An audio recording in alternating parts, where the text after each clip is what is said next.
lalu di YouTube juga kita live. Oke. Udah 8:05, partisipannya udah 50%. Mungkin saya serahin aja ke Mas Toat, mungkin bisa sharing tentang background dan siapa Mas Toat sebenarnya dulu. Ya, silakan Mas. Oke, terima kasih Mas Murian. Assalamualaikum warahmatullahi wabarakatuh. Selamat malam teman-teman semuanya. Ini luar biasa sekali. Sekali lagi terima kasih untuk Mas Murian dan pengurus IAI Riau yang mengundang saya untuk bisa sharing di sini ya. Tolong digarisbawahi, saya di sini sharing. Jadi kalau dengar judulnya kan agak mengerikan ya, bicara sayembara gitu. Bukan berarti saya jago sayembara, serius. Banyak teman-teman saya lihat tadi di beberapa presentasi ini saya kenal ada teman-teman yang luar biasa juga desainnya, dan juga kayaknya sangat serius ini IAI Riau mengadakan bincang sayembara sampai 3 series, bukan main-main. Sebelumnya ada Mas Imal ya, Primaldi dari Labbox, terus ada Mas Fahmi dari Hepta, tentunya dua teman saya yang jago-jago juga, yang sekarang giliran saya. Saya sendiri Toat Fauzi ya, dipanggil Toat saja, simple. Saat ini di prinsipal arsitek lah di Joso Arsitek gitu, yang berada di Jakarta, tepatnya di Jakarta Timur. Dan saya tidak sendirian sebenarnya, ada partner saya sama Mas Aan. Kita dulu satu kampus di Universitas 11 Maret ya, UNS Solo. Lulus 2009, angkatan 2005. Kalau boleh dibilang, saya sempat di Mas Yusing, Akanuma Studio, kemudian hijrah ke Jakarta, ke Air Mas Asri, dan kemudian kira-kira di 2014, saya memulai mengarungi samudra arsitektur gitu ya, atau mewarnai arsitektur Indonesia dengan mendirikan Joso gitu bersama partner. Kalau kebanyakan di awal tadi sudah saya infokan, memang kita lebih banyak ke high-rise building atau commercial building untuk proyek-proyeknya. Jadi beberapa proyek kami yang sedang berjalan di saat kondisi pandemi ini, sayang sekali beberapa masih di hold. Ya mudah-mudahan kita berharap pandemi ini segera berlalu, jadi ramainya atau euforinya arsitektur Indonesia itu kembali bangkit lagi gitu ya. Mungkin itu perkenalan singkat Mas Morian. Silakan mau dilanjut ke presentasi atau monggo silakan dia. Oke, terima kasih perkenalannya Mas Toat. Mungkin kita langsung kali ya, langsung aja ke sharing tentang proyeknya. Mungkin bisa dicoba share screen-nya, Mas. Oke, saya share ya.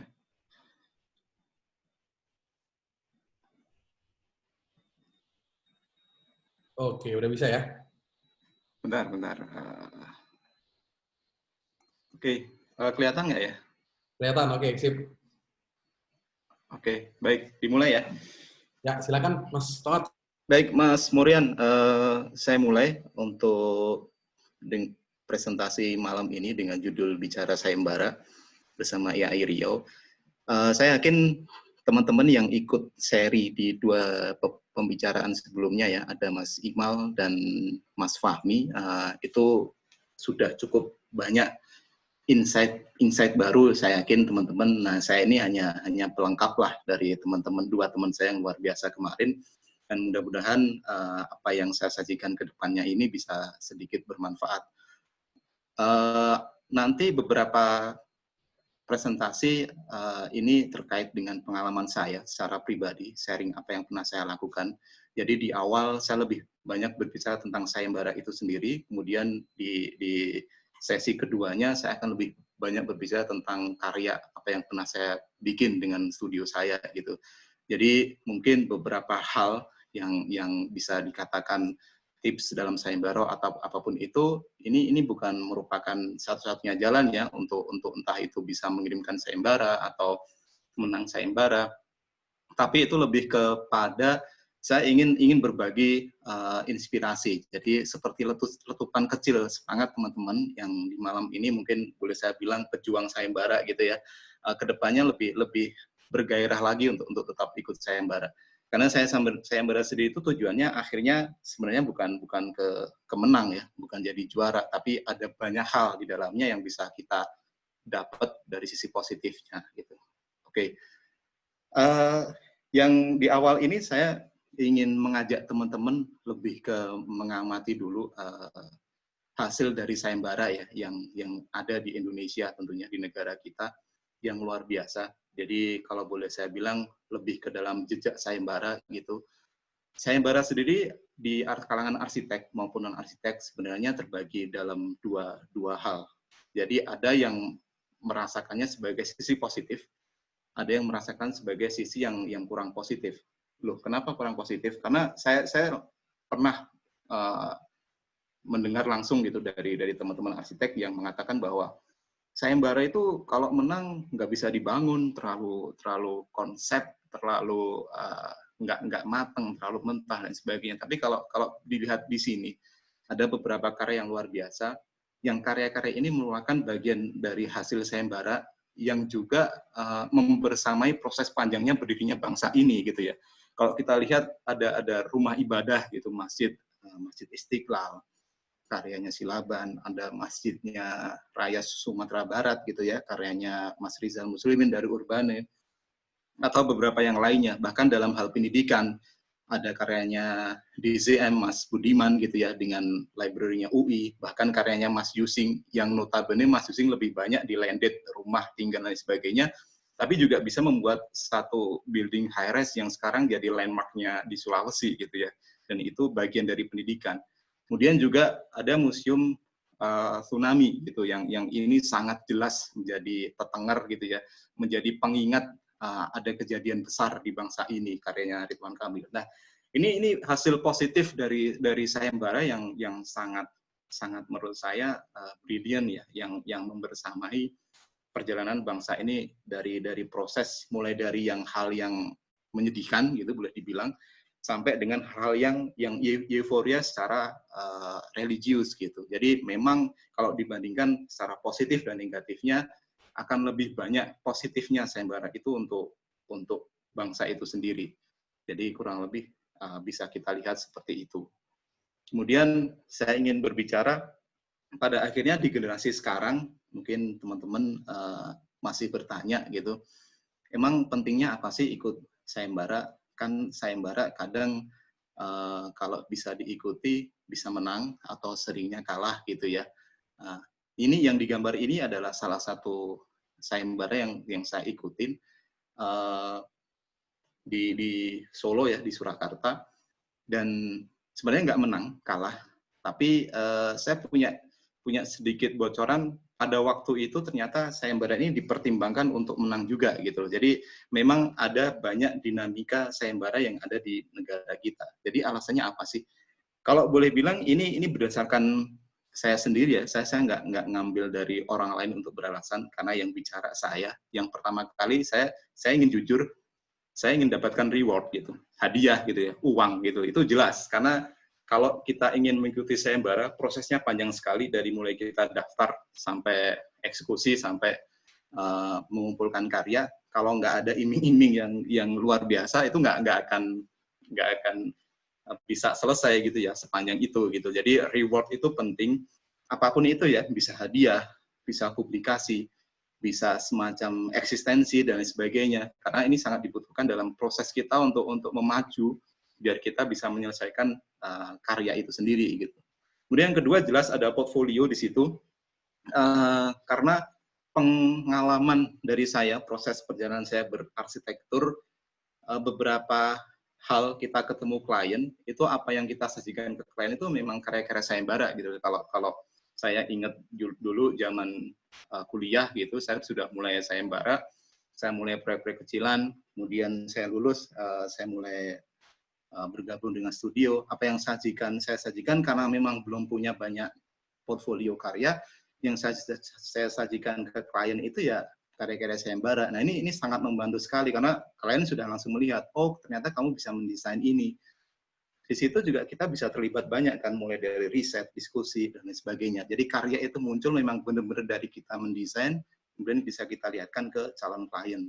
Kemudian yang ketiga adalah skill, jelas ya. sangat jelas dalam kita mengikuti proses sayembara ini akan meningkatkan skill atau keterampilan dalam kita berarsitektur gitu, karena di dalamnya sendiri kita tidak hanya sekedar berdiskusi dengan teman, pasti di situ ada proses eksekusi yang cukup panjang dan bisa dikatakan cukup melelahkan gitu, dari mulai kita riset, kemudian mulai kita menganalisa sampai kita membuat alternatif sebanyak mungkin, kemudian fokus ke satu desain, pada akhirnya kita melihat di panel, itu suatu proses panjang yang melelahkan. Nah, ketika itu dilakukan berulang dari satu sayembara ke sayembara yang lain, saya yakin skill kita akan menambah. Tidak hanya dalam insight atau pengetahuan berarsitektur ya, tapi juga dalam skill keterampilan kita mendesain secara software maupun hardware-nya. Oh, ini secara Photoshop baiknya di layout seperti ini. Oh, ini misalnya pembuatan 3D SketchUp seperti ini dan sebagainya. Itu dengan sendirinya akan meningkat. Kemudian yang keempat, shortcut ya. Shortcut ini maksud saya adalah kita itu berada dalam profesi yang dilihat dari jam terbang. Jadi semakin senior, di situ akan semakin pengalaman terhadap sebuah proses karya gitu atau proyek gitu ya. Makanya di era sekarang, di era kita yang era milenial ya, anak-anak muda sekarang, bagaimana caranya kita mengejar ketertinggalan dengan senior-senior kita, itu salah satunya ada dengan shortcut ini tadi. Karena menurut saya arsitek itu adalah problem solver. Kita itu pemecah masalah ya, klien datang ke kita, itu dengan banyak masalah, dan kita sendiri memecahkan masalah gitu. Salah satunya caranya dengan men-shortcut itu adalah kalau senior katakanlah dia mungkin 20 tahun pengalaman mengerjakan 100 karya gitu ya, berarti dia sudah memecahkan masalah 100 problem gitu. Tapi ketika kita baru 5 tahun, 10 tahun, ya kita sebanyak mungkin mengambil masalah, menerima masalah gitu ya, kemudian memecahkan dengan cara mengikuti sayembara sebanyak-banyaknya. Nah, ini dengan sendirinya saya yakin ketika kita fokus dan benar-benar eksekusi dengan benar dan baik gitu, saya yakin levelnya akan sedikit banyak naik, mungkin bahkan hampir sama dengan senior-senior yang sudah sekian puluh tahun dia berkarya. Nah, ini salah satunya shortcut-nya seperti itu. Dan kelima adalah proyek. Jadi sayembara itu bukan segera, kalau yang saya rasakan sekarang, bukan yang saya ikuti itu bukan hanya sekedar open competition. Jadi ada beberapa justru yang ikuti itu berdasarkan invitation, jadi undangan, kayak semacam beauty contest, tender gitu ya. Nah, ada beberapa itu menjadi proyek karena kita menang dengan sayembara. Nah, ini buah dari apa ya, sisi positif yang sekian lama kita ikuti. Ternyata ketika kita matang dan punya portfolio, diundang oleh developer-developer besar untuk mengikuti tender, dan pada akhirnya kita dapat memenangkan dan akhirnya jadi proyek gitu ya. Nah, kemudian terakhir adalah semacam revenge ya, balas dendam, atau mungkin bisa disebut pelampiasan lah. Kalau di proyek reguler itu terlalu banyak batasan ya, dimulai dari cost, kemudian dari keinginan klien, kemudian dari batasan-batasan katakanlah regulasi yang mungkin terlalu ketat atau batasan-batasan desain dan lain sebagainya. Tapi ketika kita butuh pelampiasan desain, salah satu caranya adalah dengan sayembara. Di sayembara sendiri kita bisa sangat fleksibel gitu, sangat powerful untuk mau mendesain apapun sesuai dengan TOR, kurang lebih kayak gitu. Jadi dari keenam item ini hal-hal yang mendorong saya sampai saat ini senang sekali untuk mengikuti sayembara gitu, Prof.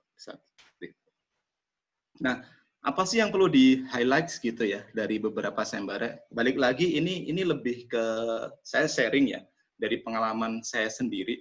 Jadi poin-poin penting dalam kita mengikuti sayembara, menurut saya ada beberapa hal ini gitu. Jadi kalau ini salah satunya atau salah sekiannya kelewat dari saya misalnya, saya yakin hasil akhirnya tidak cukup bagus gitu. Yang pertama adalah daftar. Jangan lupa ya daftar.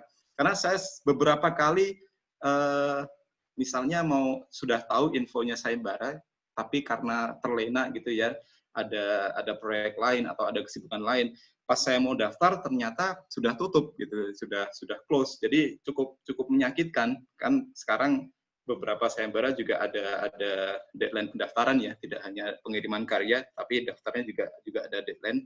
Setelah itu baru proses pengerjaan. Jadi jangan lupa teman-teman yang mau ikut, ini hal yang paling penting. Yang pertama adalah daftar. Selain itu juga daftar itu memacu kita untuk segera mulai eksekusi ya. Jadi kadang kalau kita belum daftar itu belum ada dorongan untuk kita langsung memulai seberapa besar sih masalah yang kita hadapi dalam TOR sayembara ini. Nah, dengan daftar ini salah satunya kita bisa langsung terpacu gitu.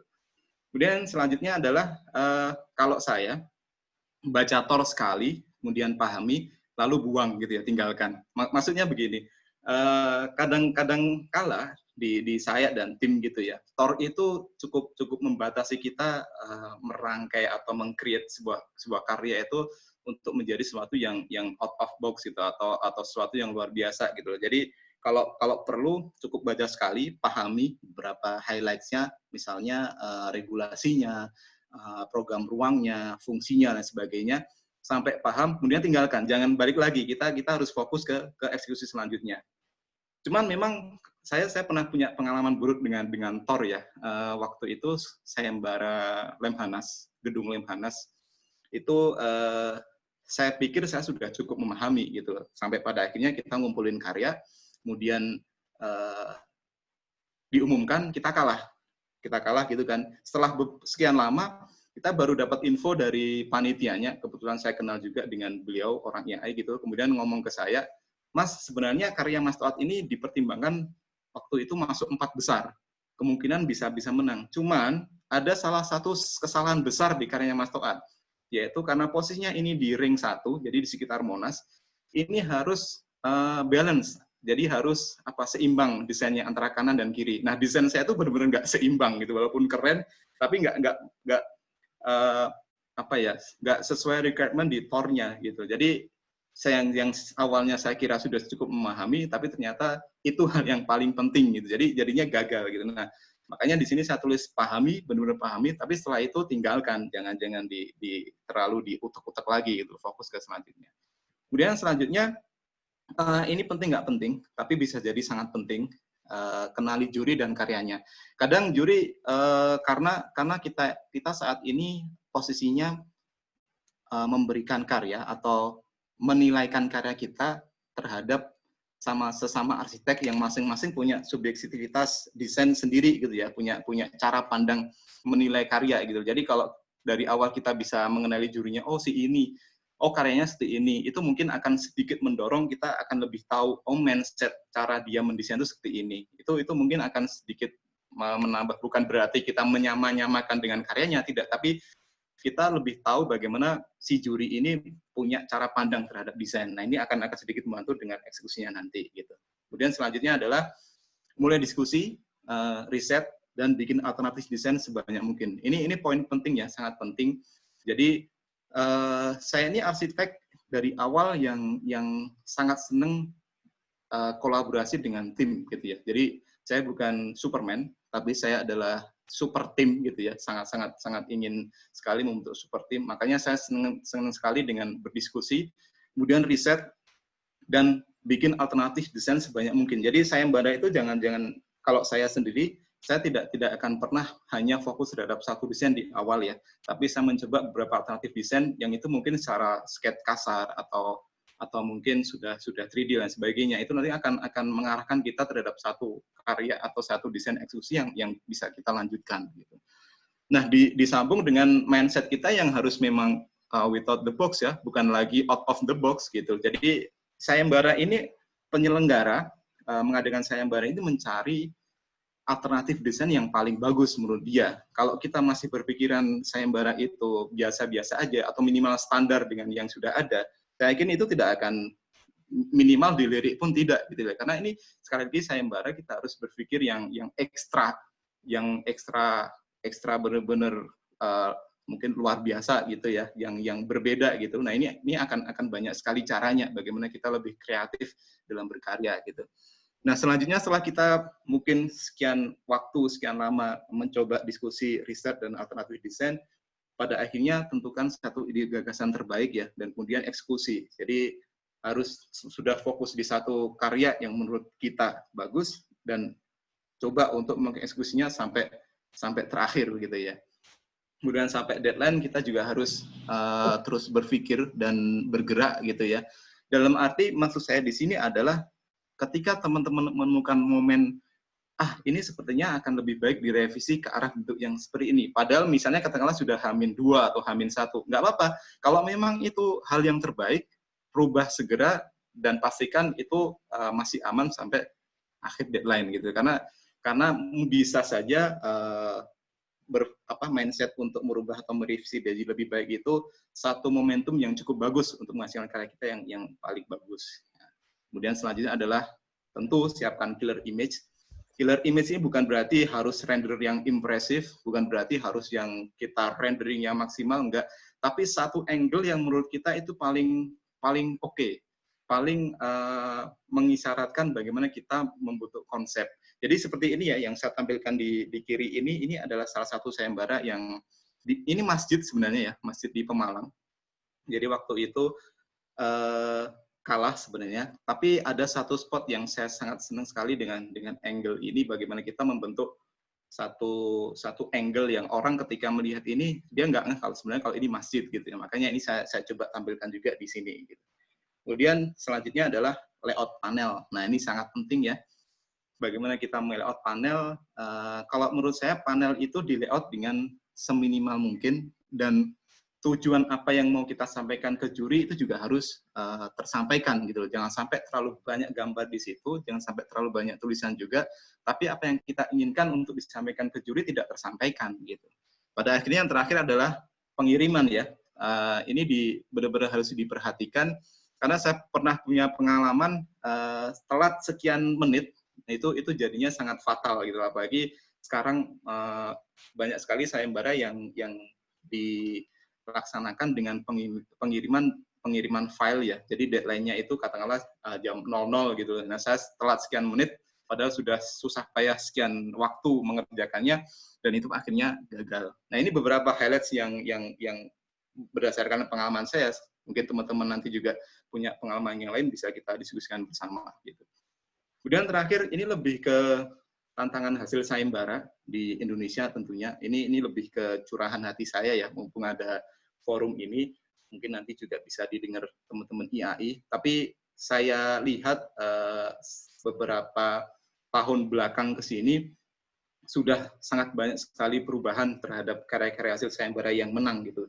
Kalau tantangannya, pertama memang karya sayembara masih berupa konsep mentah. Nah, itu jadi tantangan sendiri untuk tentunya bagi peserta dan khususnya juri ya, bagaimana juri memilih sayembara yang nanti ketika dia menang, dia bisa dilaksanakan dengan sebaik-baiknya. Yang kemudian, yang kedua adalah karena dia konsep mentah, tentunya nanti kan akan banyak sekali penyesuaian ketika dilanjutkan ke DED gitu, ke detail drawing-nya untuk dilaksanakan di lapangan gitu.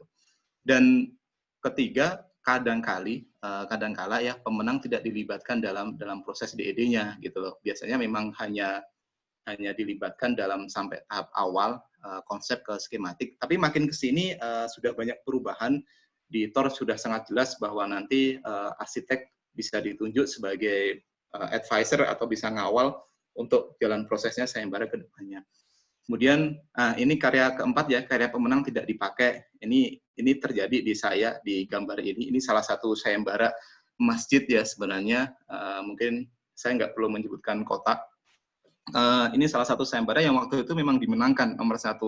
Tapi pada akhirnya sama sekali tidak dipakai. Jadi maksud saya juara 1, 2, dan 3 pun nggak dipakai. Jadi pakai dari karya yang lain. Tapi tidak menjadi kontroversial karena waktu itu penyelenggaranya sudah ngomong baik-baik ke kami dan memang alasannya cukup benar gitu ya, cukup kuat. Cuman yang saya ingin highlight bahwa proses sayembara akan jadi mentah ya, jadi gagal gitu. Ngapain kalau dilakukan sayembara yang menangnya itu tidak dipakai gitu. Jadi sangat apa ya, sayang sekali gitu. Kemudian selanjutnya adalah juri tidak qualified. Ini sebenarnya lebih ke bukan lebih ke teman-teman arsitek sendiri yang menjadi juri ya, tapi lebih ke seringnya pengalaman si arsitek ini dalam bidangnya dalam mendesain itu apakah sesuai dengan yang disayembarakan gitu.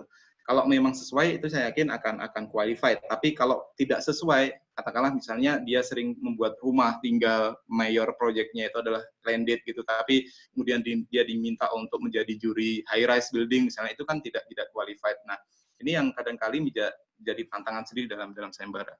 Kemudian yang terakhir ini yang paling banyak sekali, hampir semuanya ya karya sayembara yang menang itu hasilnya tidak sesuai di awal gitu, karena memang banyak sekali penyesuaian, lebih ke cost-nya, lebih ke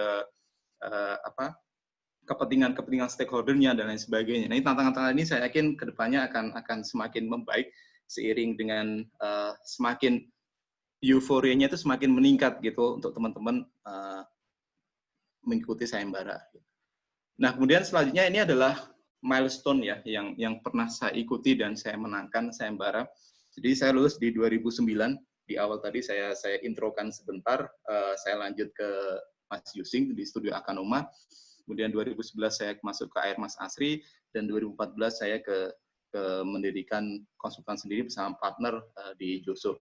Maksud saya di sini ya saya tampilkan beberapa karya sayembara yang menang ini bukan berarti saya pamer sebenarnya, tapi saya lebih ingin menyampaikan bahwa di balik yang menang ini mungkin ada 3 kalinya atau 4 kalinya sayembara saya yang gagal gitu. Jadi banyak sekali saya mengikuti sayembara itu lebih banyak dari ini ya, mungkin 3 kalinya saya gagal gitu. Jadi proses sayembara sendiri itu memang menurut saya banyak memberikan pelajaran penting di samping reward tadi, tapi juga insight-insight baru bagaimana kita meriset, bagaimana kita diskusi, bagaimana kita mengeksekusi desain dan lain sebagainya. Jadi sekali lagi bukan pamer, tapi ini lebih ke saya ingin menginformasikan bahwa lebih dari 3-4 kali dari inilah kita sering mengikuti sayembara yang gagal atau kayak gitu. Nah, kemudian saya ingin berbicara lebih ke karya, karena saya lebih senang sharing apa yang pernah saya lakukan ya, daripada saya berbicara hanya sekedar teori. Mungkin kedepannya ada sekitar 7 karya, kalau nggak salah. Saya ini ambil dari beberapa aspek gitu ya. Ada yang menang juara 1, ada yang finalis, ada yang nggak menang, tapi karena saya senang atau saya puas dengan desainnya, saya coba presentasikan. Dan nanti ada kenapa saya fokus di karyanya, karena saya lebih ingin memberikan insight baru, ini penyelenggaranya siapa, prosesnya seperti apa, konsepnya seperti apa. Jadi teman-teman juga akan mendapatkan beberapa mungkin ya inspirasi dari apa yang telah kami lakukan. Yang pertama adalah kita flashback jauh ke belakang sekitar 10 tahun yang lalu, saat saya masih mahasiswa. Sebenarnya sudah lulus sih. Ini sayembara tugas akhir nasional ya. Jadi waktu itu di 2009 kalau nggak salah ITS, Institut Teknologi 10 November Surabaya, itu mengadakan sayembara tugas akhir. Jadi dari mahasiswa seluruh Indonesia. Waktu itu saya masih ingat saya lulus kemudian sudah diterima di Mas Yusing ya. Jadi yang mengirimkan sayembara ini sebenarnya dosen saya gitu loh. Waktu itu nelpon saya untuk meng-create ini karena ada sayembara ini dikirimkan, oke lah nggak masalah gitu. Dan pada akhirnya alhamdulillah diproses dan menang gitu. Yang saya ingat salah satu jurinya adalah Mas Mamo ya, Mas Adi Purnomo gitu, cukup ingat sekali. Jadi memang cukup apa ya, karena dari awal dari kuliah semester pertengahan saya senang sekali ngikutin sayembara. Jadi ke bawah gitu dalam tugas akhir pun saya membuat satu desain yang memang ya pada waktu itu tidak mungkin sangat berbeda atau paling berbeda dengan teman-teman yang lain. Di sini secara fungsi adalah pusat informasi global warming ya, dengan pendekatan ekologi, arsitektur ekologi, itu bagaimana saya meng-create satu bangunan yang di situ benar-benar mandiri secara sustainable arsitekturnya gitu. Bagaimana merespon anginnya, cahayanya, ruangnya, panas dan sebagainya, itu tidak secara software, tapi secara manual langsung saya mengamati dari site-nya gitu, sehingga terbentuklah kondisi seperti ini.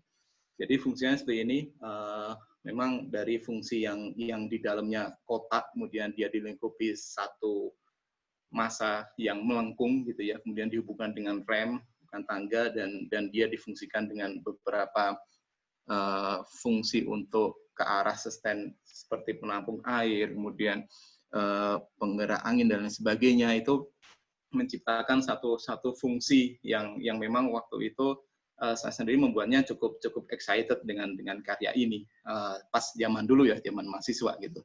Bahkan dengan membuat marketnya sendiri bersama teman-teman gitu, cukup sangat senang gitu. Jadi apa yang kita sampaikan waktu itu baik dalam dosen di kampus ataupun pas dilombakan sayembara ke juri, memang jadinya cukup berbeda dari biasanya, dari waktu itu yang mungkin kebanyakan membuat secara konvensional, tapi saya mencoba meng-create satu yang beda, tapi juga tidak hanya sekedar bedanya gimmick gitu ya, enggak, tapi juga kita prosesnya benar dan melalui studi atau pembelajaran atau analisa yang cukup dalam, kurang lebih kayak gitu. Kemudian yang kedua di tahun 2012-2013, sayembara Museum PDRI, jadi Pemerintahan Darurat Republik Indonesia, ini juara 1. Saat ini kondisinya saya sudah di Air Mas Asri waktu itu. Lokasinya di Koto Tinggi ya, di Sumatera Barat. Lokasinya itu masih pure, benar-benar green ya, nggak ada beton di situ, bahkan rumah juga masih jarang, hampir semuanya masih semak belukar hutan, sangat indah sekali gitu. Jadi yang warna merah itu kurang lebih posisinya di situ, dan lokasi ini 6 jam dari Bukit Tinggi. Jadi masih perjalanan panjang dari Padang ke Bukit Tinggi, kemudian lanjut lagi ke Koto Tinggi. Ini saya sampaikan di sini karena memang mungkin cukup dekat dengan Riau ya. Jadi teman-teman Riau mungkin juga sudah tahu dengan adanya sayembara ini. Nah, ini kalau lebih dekat lagi, ini proses pada waktu itu. Jadi lokasinya seperti ini. Ini itu penyelenggaranya adalah Kemendikbud, Kementerian Pendidikan dan Kebudayaan, yang dia juga join gitu ya, bergabung dengan beberapa lembaga kementerian yang lain untuk membuat satu desain master plan Museum PDRI, Pemerintahan Darurat Republik Indonesia.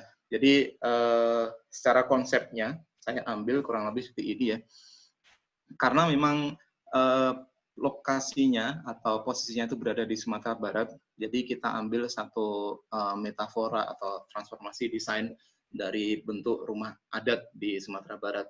Jadi satu hal yang menjadi highlight di Joso adalah, atau kami dalam mendesain, kami sangat senang sekali menampilkan atau menambah value dengan mengangkat konteks lokalnya ya, di mana bangunan itu berada.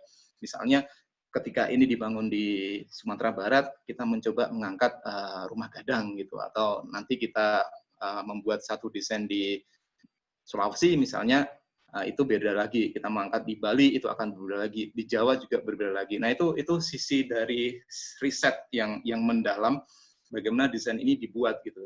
Nah, jadinya juga difokus di sayembara ini karena memang ini museum Pemerintahan Darurat Republik Indonesia yang waktu itu sebenarnya kondisi Indonesia itu sedang dalam kondisi yang kritis, yang darurat. Kalau nggak salah adanya agresi militer kedua di Jogja ya.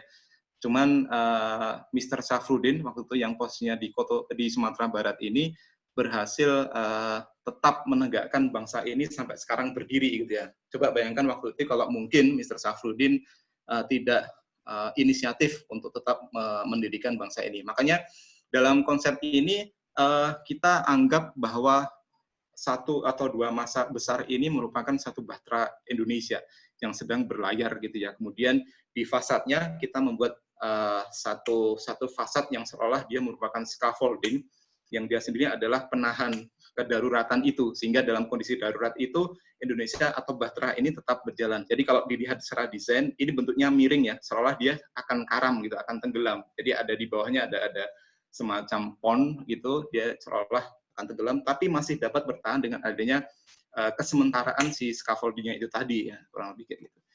Jadi kalau kita lihat secara site, sebenarnya sayembara ini cukup besar, hampir kalau nggak salah 20 hektar, cuman kita fokusnya memang di museumnya, kemudian ada beberapa fungsi yang lain, seperti souvenir, visitor center, plaza, gate, dan lain sebagainya. Dan kita fungsikan, jadi kalau dilihat di screen ini, gate depannya itu awalnya dari jalan panjang yang di bawah itu, kemudian masuk kurang lebih sangat panjang ke dalam baru ketemu dengan beberapa fungsi bangunannya. Nah, ini denah museumnya sendiri itu dibagi menjadi dua ya.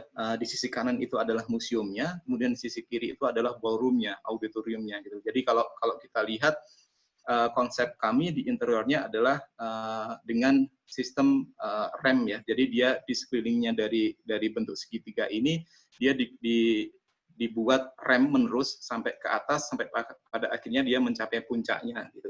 Nah, di puncak kita pasang cermin karena ini proses perjalanannya bangsa Indonesia, di atas adalah cermin dan tagline terakhir kita adalah the hero is you gitu. Jadi kalau kita melihat cermin ya kita sendiri sekarang yang sebagai pahlawan untuk meneruskan bangsa ini menjadi bangsa yang maju, makmur dan sebagainya untuk kedepannya. Nah, kurang lebih seperti ini waktu itu renderan atau impresi image yang coba kita tampilkan. Jadi seolah Bahtera yang mau karam ini tetap tertopang dengan kesementaraan dari scaffolding-nya. Kemudian di situ kita coba lukiskan ya beberapa pahlawan yang sangat berjasa terhadap kondisi bangsa saat itu. Ada Mr. Safruddin yang posisinya paling atas, kemudian Soekarno dan Bung Hatta. Jadi kalau kita lihat secara di depannya, nah ini kita munculkan juga kaligrafi yang merupakan konteks lokal atau value yang ada di Sumatera Barat yang sangat menjunjung tinggi agama Islam gitu atau secara religiusnya dapat. Nah ini kalau dilihat dari maket ya, jadi kurang lebihnya seperti ini bagaimana scaffolding kalau kita lihat secara detail di bawahnya itu dia seolah mengangkat atau naik, dia seolah-olah karam gitu tapi tetap tegak berdiri sampai sekarang. Dan ini lebih jelasnya ya. Jadi dari sisi kanan dan kiri building itu tidak sama. Jadi tidak sama persis karena yang sisi kanan itu sudah hampir tenggelam, sisi kirinya itu masih dalam posisi yang angkat.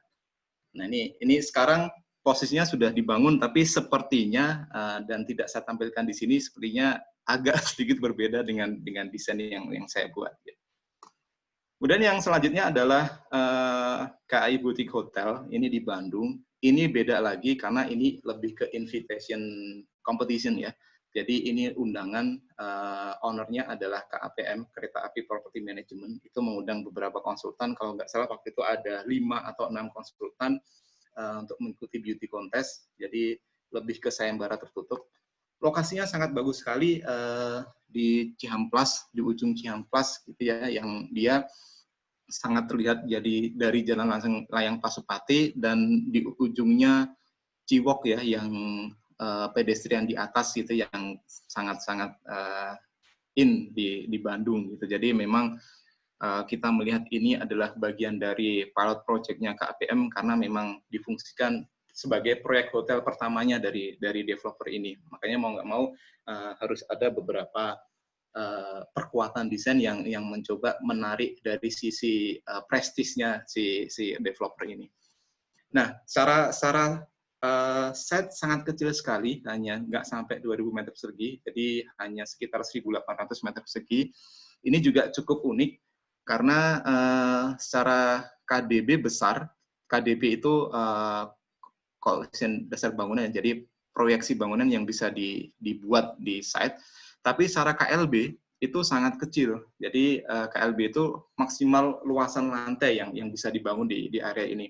Makanya waktu itu dalam TOR atau beberapa teman-teman konsultan yang lain itu sebagian besar ya mungkin hampir semuanya selain kami itu membuat itu lebih ke arah landed, ke arah pendek gitu ya. Mungkin hanya 3 lantai atau 4 lantai karena secara KDB besar tapi KLB-nya kecil. Tapi sekali lagi kita pada waktu itu sedikit meriset, sedikit studi lebih detail gitu ya.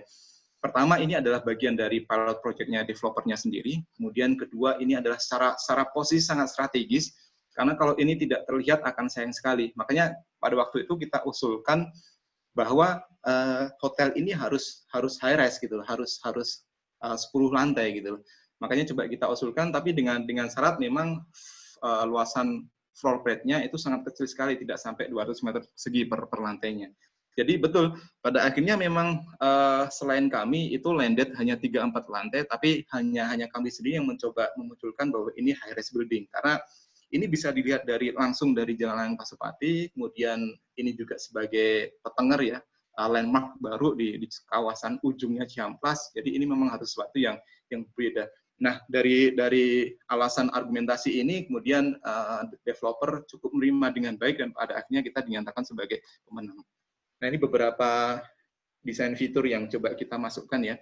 dari hotel, standar hotel 3+ gitu.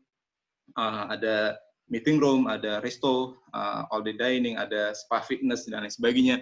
Juga tentunya ada beberapa feature design yang coba kita masukkan, misalnya exclusive Ciamplas view, kemudian ada open terrace, ada sky bar, dan lain sebagainya. Nah, kurang lebih jadinya seperti ini. Jadi 10 lantai ini juga kita bagi menjadi 2 sisi yang berbeda ya. Jadi yang tadinya kelihatan bulky gitu, gemuk, tapi coba kita paruh menjadi 2, antara yang sisi yang dia window wall yang lebih masif, tapi juga ada sisi ekspresifnya. Kemudian di sisi yang lain, sisi kanannya dengan curtain wall, dengan glass window gitu. Jadi 2 permainan ini lebih memberikan satu view atau satu fasad eksistensi yang cukup berbeda dari sisi yang kanan dan sisi yang kiri gitu. Nah, ini view dari lobbynya, bagaimana kita membentuk area, karena memang kecil, kita coba membentuk area lobby yang kelihatan cukup luas, jadi semuanya full glass, full kaca, dan kemudian karena memang ini kereta api gitu ya, jadi kita masukkan beberapa unsur dari transformasi kereta api. Ini kalau dilihat dari sisi bird view yang mengarah ke Jalan Layang Pasopati, dan ini posisinya tepat di ujung Ciwoknya ya, jadi kurang lebih secara desain jadinya seperti ini. Yang sisi sini memang kelihatan curtain wall, tapi sisi sebelahnya itu window wall dengan permainan kaca atau jendela yang cukup menarik. Kurang lebih seperti itu. Kemudian selanjutnya adalah Masjid Agung Singkawang. Nah, ini salah satu kompetisi yang saya ikuti tapi gagal untuk menang ya. Jadi tetap saya ingin diskusikan dengan teman-teman di sini karena saya merasa cukup puas dengan desainnya, diskusi dengan tim juga eksekusinya sangat smooth gitu. Pada akhirnya kami sendiri juga oke lah, nggak masalah nggak menang, tapi secara kepuasan kami dapat gitu. Ini lokasinya di Singkawang ya, Kalimantan Barat ya kalau nggak salah ya. Jadi dekat dengan Pontianak, jadi sangat-sangat bagus sekali. Kotanya kecil, langsung berhadapan dengan laut gitu. Dan di kota ini sangat-sangat universal dan toleran gitu, karena isinya sendiri nggak sekedar dari pribumi masyarakat Indonesia, tapi juga banyak sekali dari keturunan Tionghoa gitu. Jadi memang sangat-sangat kompleks, sangat-sangat universal. Dan ini menjadi bagian dari potensi yang bisa dikembangkan dalam desain ini.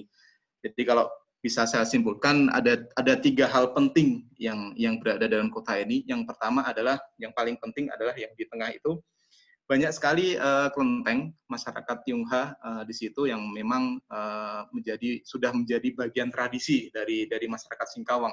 Jadi mulai bangunannya, mulai acara-acara tradisi tiap tahunnya, kemudian beberapa hal yang berkaitan dengan kultur budayanya itu sangat kental sekali. Kemudian sebelah kiri adalah clay atau tanah liat ya. Jadi Singkawang ternyata penghasil tanah liat yang cukup besar. Di situ beberapa karya arsitek juga sangat cukup bagus, berasal atau memantu padankan dari bata gitu ya. Nah ini bisa diambil sangat bagus. Kemudian di sisi lain adalah kita ngambil Kalimantannya sendiri sebagai forest Borneo gitu ya, sebagai penghasil kayu atau jantung paru-parunya dunia gitu. Jadi sangat-sangat kental sekali dengan hutan rimba gitu. Nah, dari beberapa hal ini mulai dari Tionghoa lokal culture-nya, kemudian hutannya, kemudian simbol-simbol Islamnya, material lokalnya. Nah, ini kita satu padukan jadi masa bangunan atau jadi konsep bangunan yang dia juga tidak terlalu eksklusif, tapi juga inklusif terhadap golongan yang berbeda dari rumah ibadah ini. Jadi kalau dilihat secara desain itu nanti akan sangat open ya, sangat terbuka. Siapapun bisa melihat ke dalam, siapapun bisa masuk mungkin gitu. Jadi memang ini ide dari yang coba kita angkat dari 3 konsep utama ini.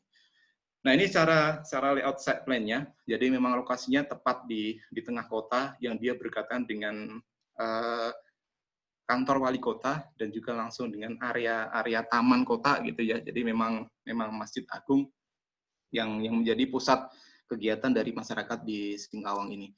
Nah ini kalau kita lihat dari beberapa elemen yang ada di dalam bangunan ini ya, mulai dari kayunya, mulai dari clay-nya, tanah liat, roster bata, kemudian genteng lokalnya, skylight-nya dan sebagainya. Ini bagian dari aksono yang coba kita rangkai dari masjidnya sendiri sebagai wadah ruang utama untuk kegiatan sholat.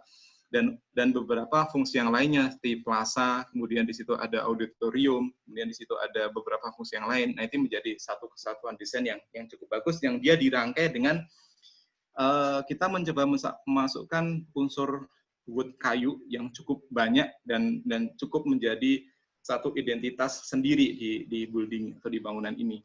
Nah, jadilah seperti ini syarat desainnya, bagaimana mencoba kita memasukkan unsur Tionghoa culture-nya, lokalnya, seolah dari atapnya yang melengkung tipis, kemudian dari unsur kayunya seolah ini bagian dari hutan rimbanya Kalimantan gitu ya, dan dia diselimuti atau ditutupi dengan dinding yang benar-benar expose dari clay atau tanah liat atau batu bata gitu. Jadi walaupun memang pada akhirnya tidak menang, kalau nggak salah waktu itu timnya Mas Yohri ya, Han Awal yang menang, tapi dari kami sendiri cukup puas dengan hasilnya, dengan proses desainnya, dan kami open gitu ya, kalau memang suatu saat ada calon klien yang, Mas, daripada ini saya bangun deh di mana gitu, kita sangat-sangat senang sekali, free, gratis gitu, silahkan kalau memang punya duit gitu ya, dan punya visi yang sama, silahkan dibangun di manapun gitu, walaupun nanti konsepnya harus ada penyesuaian.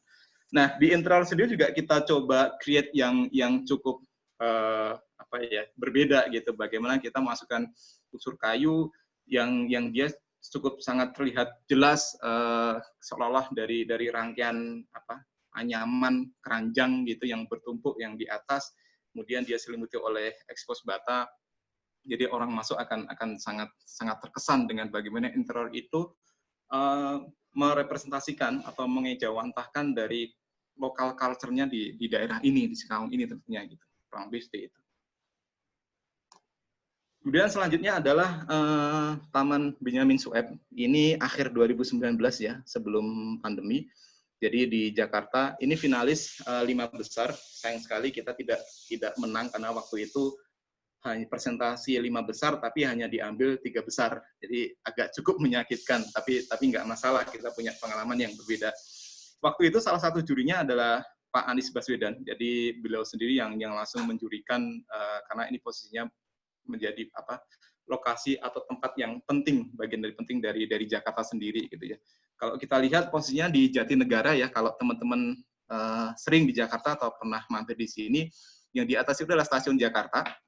Kemudian seberangnya, nah itu set lokasinya, ini sudah ada bangunan existing heritage yang sekarang dipakai sebagai museum Benyamin artis ya, Benyamin itu yang lokasinya memang sangat-sangat cukup bagus karena dia dekat sekali dengan taman yang posisinya letaknya berada di jalan tol, bawah jalan tol itu, kemudian sekitarnya juga ada beberapa fungsi yang lain. Jadi kalau kita lihat, saya resume sedikit, ada beberapa highlights yang menjadi problem utama di daerah ini, mulai dari sisi heritage-nya, ternyata banyak sekali, tidak hanya di Museum Benyamin ini sendiri, tapi ada stasiun Jatinegara, kemudian ada kantor pos Jatinegara, ada gereja Protestan juga yang melingkupi. Jadi secara berurutan ternyata daerah ini punya value yang cukup tinggi gitu pada zaman dulu. Jadi ini yang coba kita kembangkan juga. Kemudian juga dari sisi pendidikan ya, ada banyak sekolah di sini, termasuk di setnya sendiri itu ada existing sekolah, dan kemudian ada bangunan komersil. Jadi ada beberapa, ada Jakarta Game Center, Ruko, Pasar Mester, dan Ciplas Jatinegara. Kemudian di area ini juga masih sangat besar potensi KDH-nya atau area hijaunya di sisi sebelahnya di taman dekat jalan tol.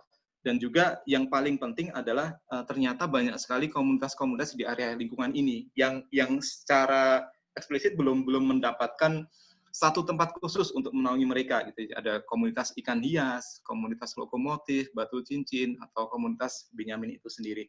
Jadi beberapa potensi atau problem ini coba kita create, kita rangkai dalam satu kawasan heritage ini yang kemudian nantinya bisa mewadahi dari beberapa potensi ini.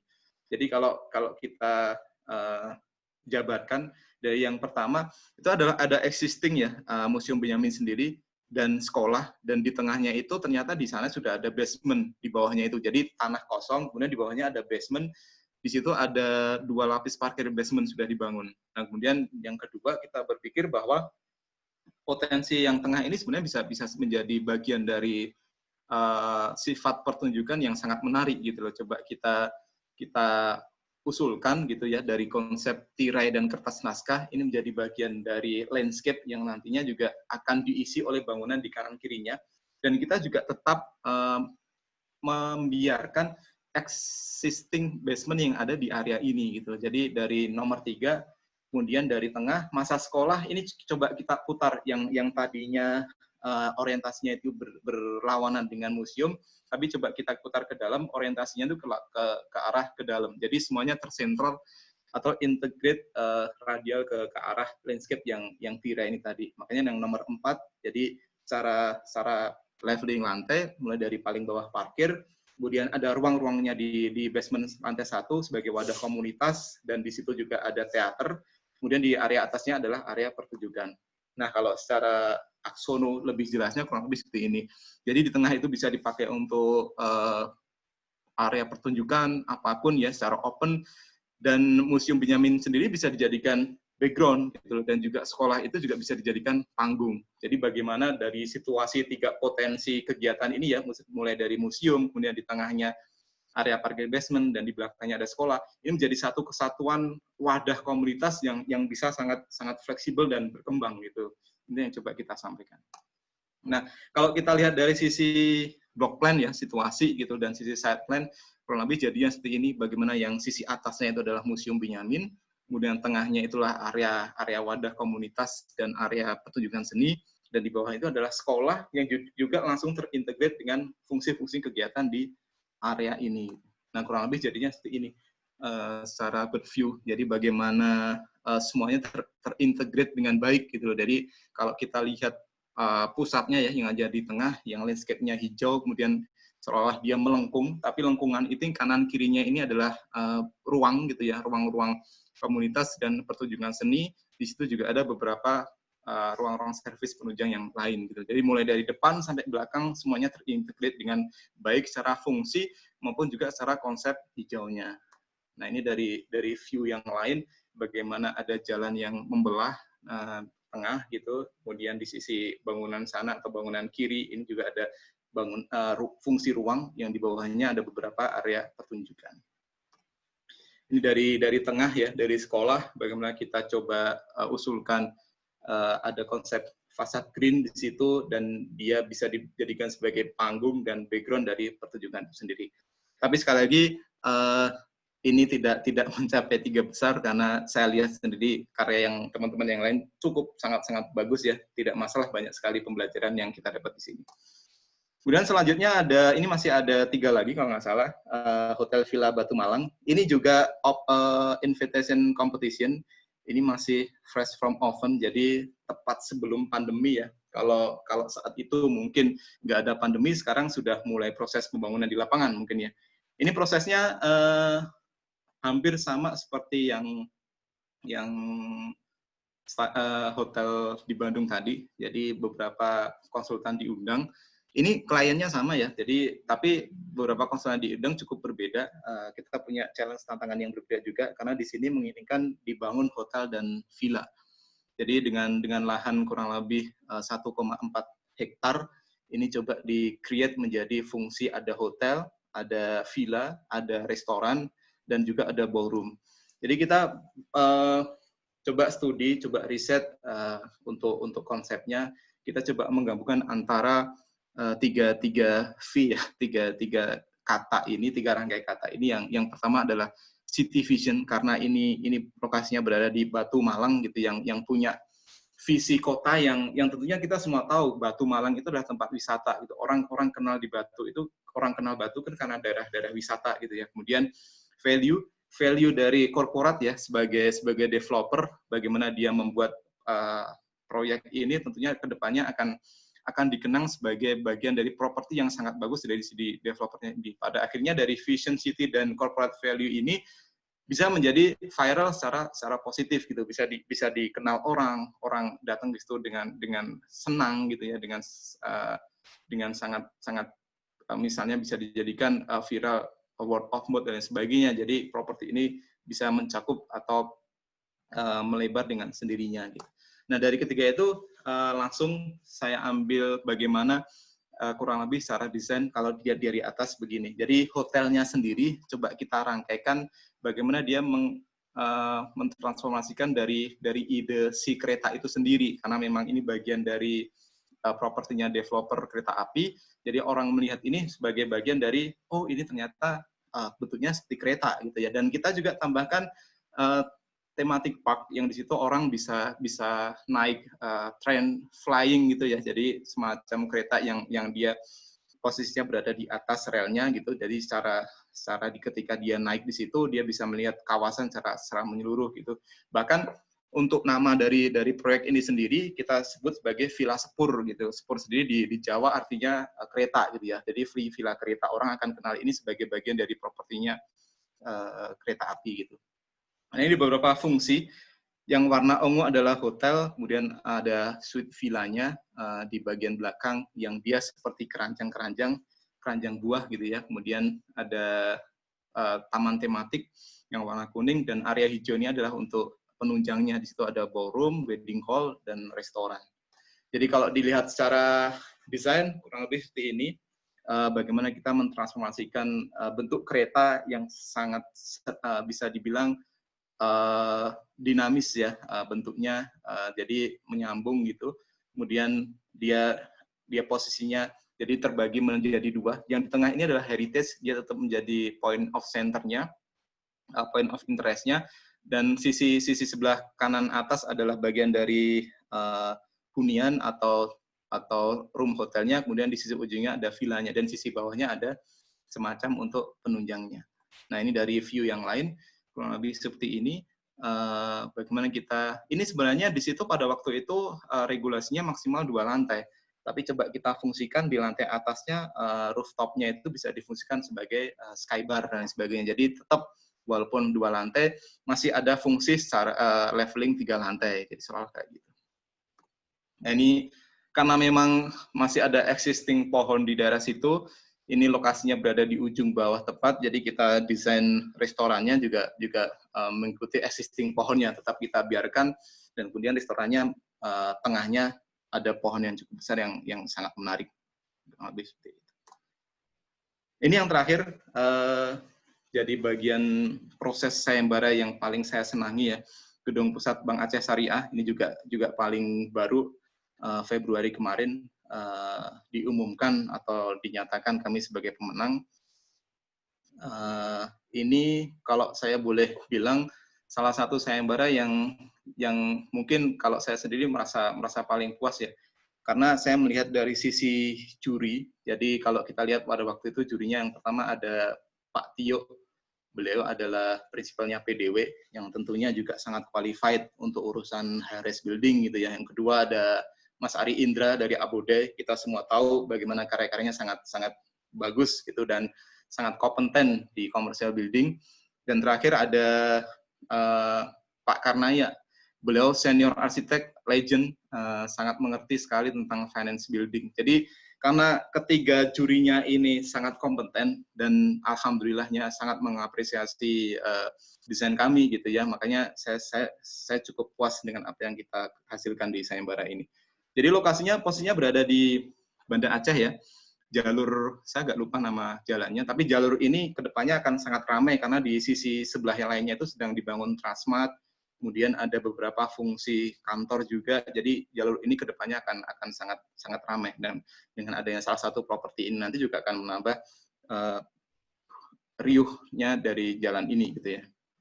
Jadi sebenarnya simpel apa yang kami usulkan gitu, karena kami melihat pertama adalah di situ ada satu potensi besar bunga kenanga ya. Bunga kenanga ini diambil sebagai logonya Bank Aceh Syariah sendiri.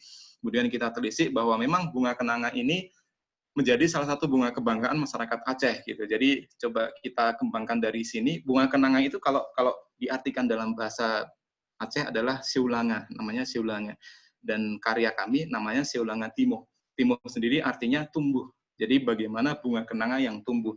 Kita melihat dari dua potensi ini ya, pile of treasure. Jadi karena ini bank gitu ya, menyimpan uang, jadi bagian dari kemakmuran kesejahteraan masyarakat, dan kemudian prosper together-nya, bagaimana berkembang kemakmuran bersama.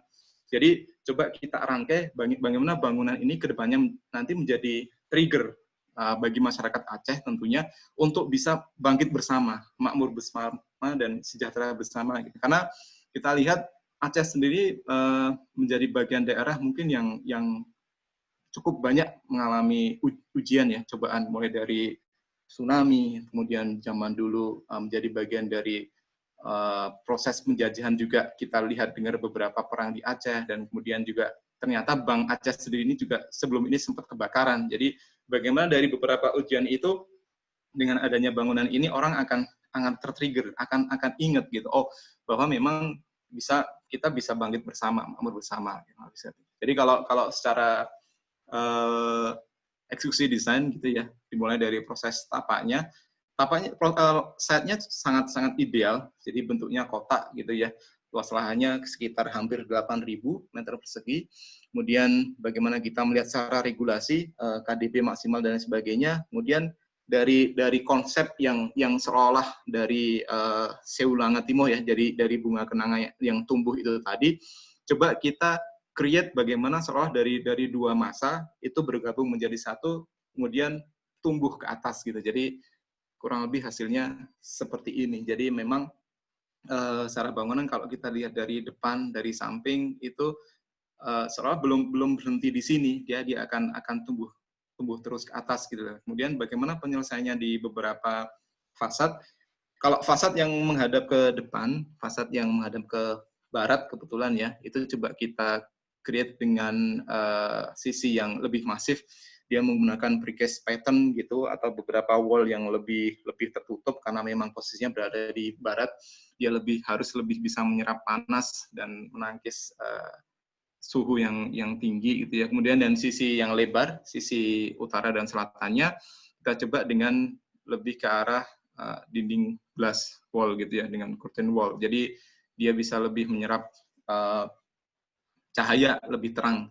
Dan dari bangunan ini kita bisa melihat sebenarnya walaupun dia sebenarnya gemuk, tapi karena seolah terbelah menjadi dua masa, masing-masing masa ini menjadi lebih kecil gitu, lebih sempit, sehingga secara penampang yang lebar, sinar matahari yang masuk pun akan lebih banyak. Jadi secara energi pun yang digunakan di siang hari akan semakin rendah. Apalagi fungsi dari bangunan ini adalah office yang jam penggunaannya itu adalah dari pagi sampai sore. Jadi secara energi akan lebih efisien.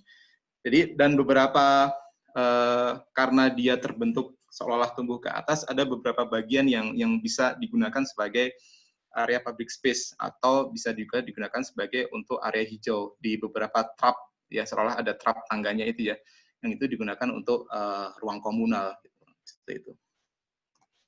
Nah, kalau dilihat dari atas, dari block plan, jadi kalau dilihat dari atas memang masanya menjadi satu bagian masa, tapi sebenarnya ini adalah seolah-olah dari dua masa.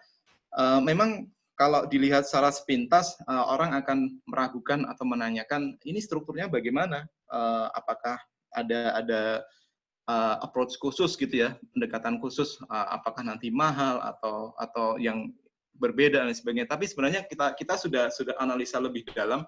Kita sebenarnya secara struktur sangat konvensional ya, tidak masalah gitu, karena kita menggunakan core utama di tengah, kemudian juga ada beberapa kolom besar yang ini posisinya berada di sekeliling core-nya gitu. Jadi dan kita tidak menggunakan cantilever yang cukup panjang, maksimal ada 2 meter sampai 2,5 meter, yang itu sangat lumrah digunakan dalam beberapa desain high rise gitu. Jadi dibalikkan lagi secara struktur kita sudah menganalisa ini cukup aman untuk dibangun. Nah, kalau kita lihat jadi posisinya seperti ini, jadi seolah ada dua masa yang bertubuhkan, kemudian dia menjadi satu dan tumbuh ke atas. Jadi orang akan melihat secara konsep bahwa oh ini memang bangunan sebagai trigger kita untuk bisa bangkit dan makmur bersama. Ini dari sisi yang lain. Nah, kalau kita lihat dari frontal di depan sangat jelas ya, kelihatan bagaimana yang tadinya kita create seolah-olah ini satu bangunan, tapi memang kita kesankan seolah dua masa menjadi satu bangunan. Nah, pada waktu itu sebenarnya ada hal menarik juga. Kalau kita lihat di gambar sisi kiri itu ada kolom yang kelihatan ya menonjol. Waktu itu memang saya sendiri sebelum kita kirimkan finalnya, itu kolom itu posisinya nggak ada. Dia lebih dekat dengan core. Tapi setelah kita lihat, ternyata ketika kolom ini dikeluarkan, itu akan memberikan rasa secure yang berbeda daripada nggak kelihatan. Dan secara estetika pun akan lebih menarik ya. Jadi kelihatan lebih kokoh, orang melihat pun, oh ini Amar, walaupun memang kalau kita lihat, kita analisa lebih dalam secara struktur, sebenarnya ini aman. Tapi ternyata ketika ini kita tampilkan, kita eksposkan, akan menjadi bagian estetika desain yang menarik juga gitu dalam desain ini.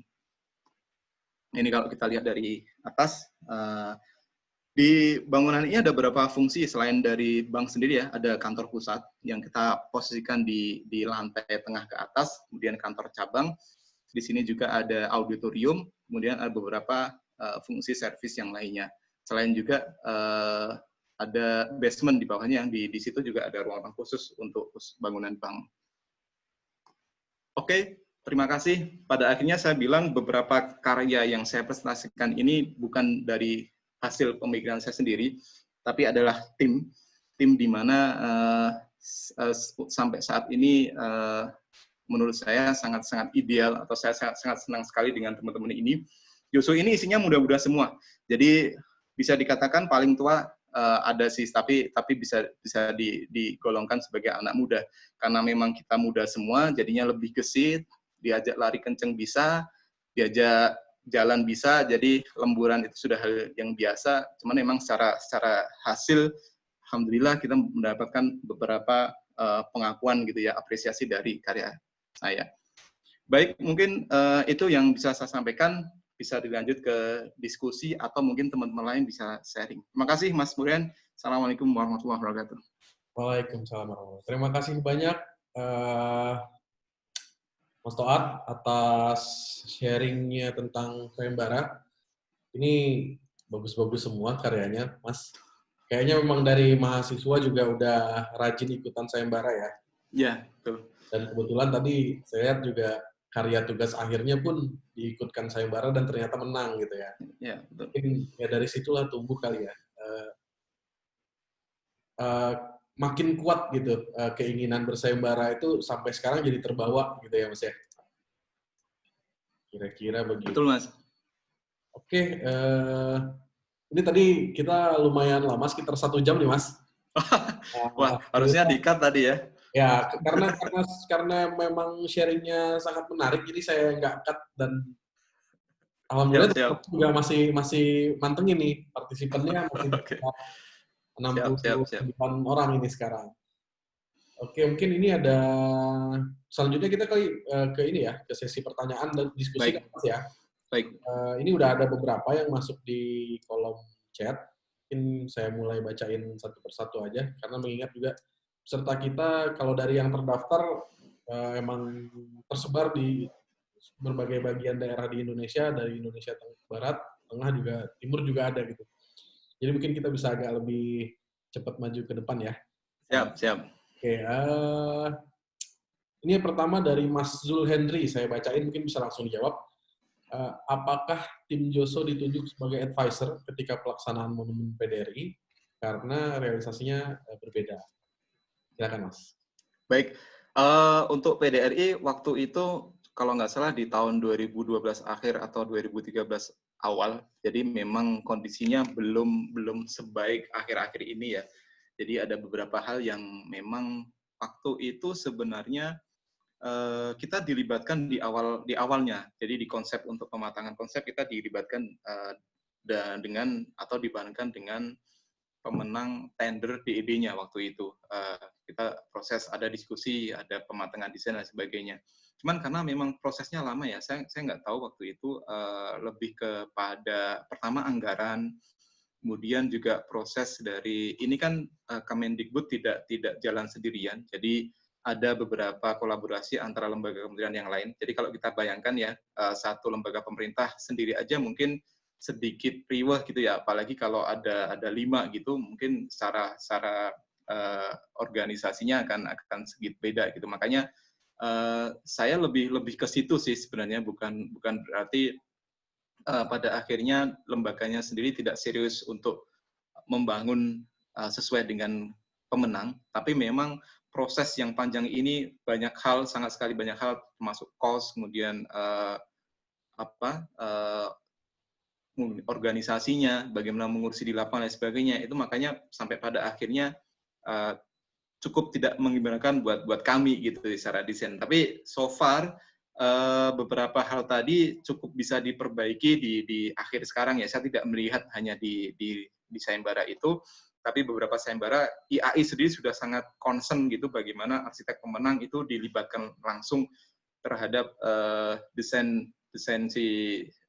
proses pelaksanaan desainnya. Termasuk yang terakhir yang saya menang di Bank Aceh ini awalnya sudah ada omongan dari IAI sebelum pandemi itu bahwa nanti kita juga bisa dilibatkan, tapi karena proses pandeminya ya kita tahu sendiri sampai sekarang kita nggak jelas kapan selesainya, makanya tidak bisa ada koordinasi yang cukup bagus gitu. Jadi memang bukan berarti sekali lagi tidak ada niatan yang baik dari penyelenggara, tapi memang kondisi yang sangat banyak sekali aspeknya, mulai dari koordinasi, cost, kemudian posisi di lapangan, itu yang membuat hasil desain ini tidak sesuai dengan karya yang aslinya.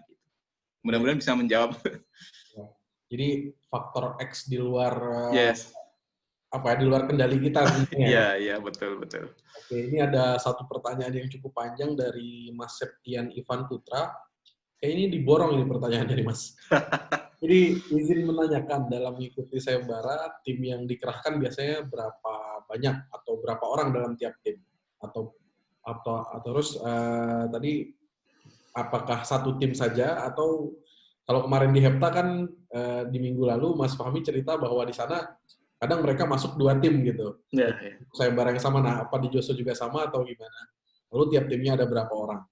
Terus lebih maksimal mana, ikut perorangan atau tim? Ini kayaknya pasti jelas jawabannya ya. Adakah saran dalam mendevelop personal tim? Oke. Ini bagian dari penting proses sayembara ya. Kalau teman-teman memang lebih senang bekerja secara tim gitu ya. Kan arsitek beda-beda ya. Ada dia senang sendirian, ada dia senang tim gitu. Kalau saya lebih senang dengan tim. Jadi kalau ditanyakan di Joso yang pertama tadi, saya melihat longgarnya dulu kondisi internal Joso, dalam arti bagaimana pada saat itu proses proyek reguler gitu, apakah memang lagi senggang atau memang lagi padat, lagi tight gitu. Kalau memang lagi padat, kita pernah ikut 2 tim, kita pernah ikut lebih dari 1 tim, tapi kebanyakan mungkin hampir 90% kita hanya seringnya ikut 1 tim. Karena Joso sendiri masih cukup kecil ya secara kuantitas staff ya. Kita total ada 13 orang saat ini. Itu pun tidak semuanya arsitek, dibagi ada finance, ada drafter gitu ya. Arsitek mungkin ada 5 atau 6 orang atau 7 orang. Jadi memang secara tim kita tidak banyak. Jadi seringnya kita memasukkan atau memiliki karya itu 1 tim. Kemudian yang kedua tadi, 1 tim berapa orang gitu ya, tergantung sebenarnya.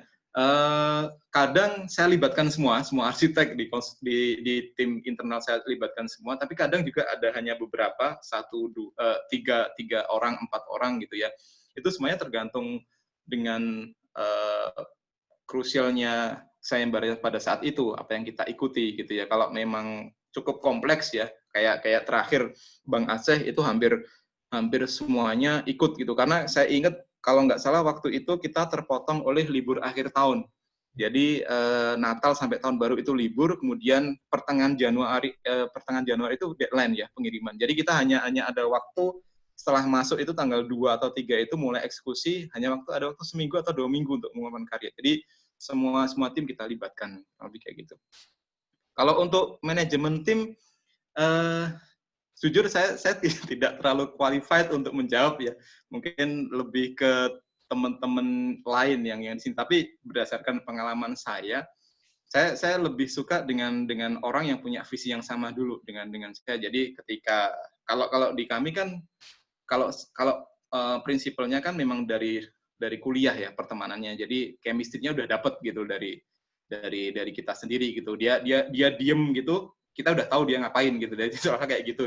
Nah untuk staff tentunya kan ada proses melalui interview pada saat sebelum masuk. Nah, itu kita bredel sebanyak mungkin apakah dia minimal sama visinya dengan kita. Kalau memang udah sama, saya yakin kedepannya manajemen timnya akan bagus. Lebih begitu. Sip, terima kasih. Siap. Lanjut ya, masih ada beberapa. Siap, santai Mas. Dan masih banyak juga yang masuk ternyata Mas setelah ini. Siap. Saya akan menjawab sebisa mungkin ya. Mohon maaf kalau mungkin tidak sesuai jawabannya. Oke, ini ada dari Mustafa, Mas Mustafa atau Pak Mustafa. Di situ bertanya Pak Toat, apakah analisa site yang tajam perlu ditampilkan di panel atau konsep aja? Oke, saya pikir bukan gini ya. Analisa tajam perlu saya pikir, tapi cara penampilannya yang perlu di highlight gitu. Bukan berarti apakah dia harus penuh memenuhi satu panel ataukah dia hanya highlights bagian pentingnya aja. Yang jelas penting, sangat penting analisa site, karena itu bagian dari proses kita mendesain dalam arti posisi bangunan ini berada di lingkungan tertentu yang itu juga butuh analisa gitu loh, tidak bisa kita kesampingkan. Jadi bukan masalahnya bukan di analisa yang tajamnya, tapi masalahnya di apa yang kita tampilkan, seberapa yang kita tampilkan gitu loh.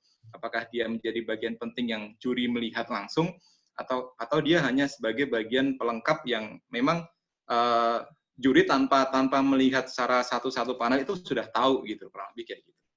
Paham ya maksudnya ya? Gitu. Ini juga ada pertanyaan dari Mas Alivio Akmal. Masjid Singkawang mengingatkan saya terhadap Cambridge Central Mosque yang dengan eco-friendly, baik dari sisi ketersediaan kayu yang melimpah hingga pengelolaan air. Lalu apakah Masjid Singkawang itu concern dengan hal itu? Ini udah kayak jurinya yang ngomong kalau penjurian sayembara. Ya, jadi pada intinya memang kalau ditanyakan soal air ya, sumber air dan sebagainya, kita jujur belum sampai dalam tahap itu analisanya. Jadi analisanya seperti yang saya sampaikan tadi, ada 3 hal itu yang menjadi bagian penting dari usulan konsep kami gitu ya. Yang pertama adalah culture Tionghoanya, kemudian clay-nya, expose batanya, tanah liatnya, kemudian yang ketiga ada keterlimpahan kayunya, yang itu dibalut menjadi satu kesatuan bentuk desain yang inklusif gitu ya, karena memang di masyarakat di situ sangat fleksibel gitu, kurang lebih kayak itu. Jadi kalau ditanyakan tentang analisa lebih tajam keberlimpahan air atau energi yang lain, sebenarnya kita belum sampai ke tahap situ gitu. Atau mungkin jangan-jangan kita kalah karena tidak menganalisa itu, bisa jadi juga. Terima kasih. Oke, kita lanjut Mas. Siap. Dari Mbak Siti. Mbak Siti Muzayyana bertanya, bisakah kita membatasi dalam proses DED ketika ada perubahan desain? Oke, ini juga hal yang krusial dalam proses sayembara menang, kemudian dia dilaksanakan dalam pelaksanaan pembangunan. Salah satunya bagaimana kita bisa mengawal sebaik mungkin karya ini sampai nanti dia terbangun. Nah, adjustment ini pasti ada ya, justifikasi desain, baik mungkin secara dilihat dari cost, dilihat dari kerumitan detail, mungkin struktur, konstruksi, dan sebagainya.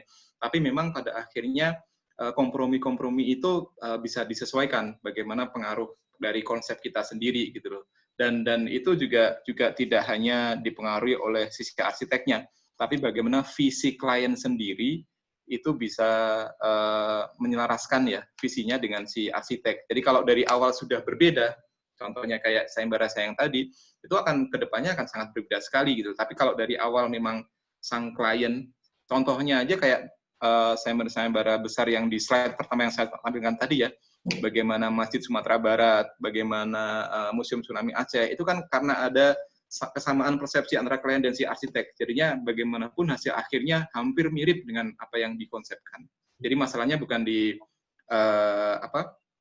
justifikasi atau kompromi-kompromi dalamnya, tapi kita harus bisa sama dulu di awal antara penyelenggara, arsitek, dan juga nanti mungkin konsultan DED yang terpilih. Kayak gitu.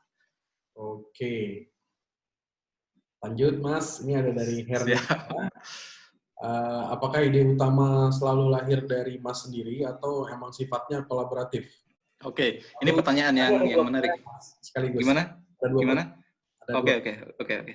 Lalu, seberapa penting kualitas renderan, Mas? Oke, yang pertama pertanyaan menarik ya. Ini bagian kultur dari Joso. Jadi dari awal saya dan partner itu ingin sekali Joso itu bukan Toat Fauzi, Joso itu bukan Fatur Rahman partner saya. Jadi Joso itu ya Joso sendiri gitu. Saya sangat sangat senang ya. Jadi dalam case apapun baik sayembara maupun proyek itu kalau kita di awal pertama kali itu biasanya saya kumpulkan dulu tim. Atau lebih awalnya saya kasih tornya dulu, baik itu proyek atau sayembara, saya bagikan ke mereka. Ini ada proyek baru atau ini ada sayembara baru, tolong dipelajari ini tornya. Kita ketemu 3-4 hari lagi ngumpul, gitu. Jadi saya kumpulkan tim. Baru di situ kita diskusi. Usul kamu apa? Argumentasi kamu apa? Kamu punya usul desain seperti apa? Nah itu kita diskusi. Tapi pada akhirnya dari proses diskusi itu, hasil akhirnya tetap keputusan saya atau partner saya. Jadi memang itu buah dari diskusi yang cukup panjang itu. Kenapa saya tidak ingin ego gitu ya? Ini kan justru saya prinsipalnya harus enggak. Saya lebih senang bahwa sebenarnya desain yang baik itu desain yang dimulai dari riset yang dalam, desain yang dimulai dari diskusi yang cukup panjang, dimulai dari beberapa proses yang memang ketika itu saya lakukan sendiri mungkin ada insight-insight lain yang saya tidak tahu gitu loh. Tapi kalau saya kumpulkan tim, ada beberapa hal yang mungkin tim punya insight yang lain gitu. Tapi kadang hasilnya beda-beda ya. Ada yang usulan dari teman-teman yang cukup bagus sehingga kita proses selanjutnya. Tapi kadang ada usulan teman-teman yang cringe, yang garing, yang mentah gitu. Pada akhirnya saya sendiri mencoba memulai dengan apa yang dalam pikiran saya gitu. Itu jadi pentingnya saya mengelola tim untuk tetap bisa memproses apapun itu, baik sayembara maupun proyek kedepannya bisa menghasilkan desain yang cukup bagus. Kemudian yang kedua tadi Rendering, Mas. Oke, tidak terlalu penting ya. Rendering impresif itu seberapa penting menurut saya tidak terlalu penting.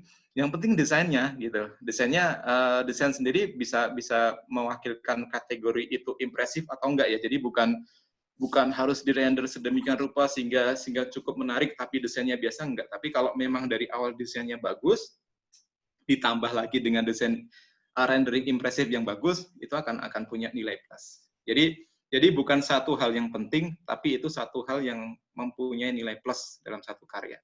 Begitu ya, Mas. Mungkin ini terkesima, Mas. Tadi kayaknya renderan tim oke, terutama di beberapa yang terakhir ya, yang dari Bang Aceh, terus hotel yang di Malang, juga hotel yang di Bandung. Oke, jadi saya tambahkan sedikit, kalau kasusnya invitation competition, jadi kalau kompetisi undangan yang mengundang developer besar, itu saya wajibkan rendernya memang harus impresif. Okay. Karena yang menilai ada developer yang terbiasa dengan rendering yang wah ya kan. Berbeda kalau kita mengikuti sayembara terbuka nasional yang jurinya sendiri adalah arsitek-arsitek yang kadang-kala merasa underestimate juga dengan rendering yang wah gitu. Yang penting kan desainnya, konsepnya dan sebagainya. Nah, jadi memang harus ada strategi. Ada kita mengikuti yang mana gitu. Iya, kurang lebih kayak gitu. Oke.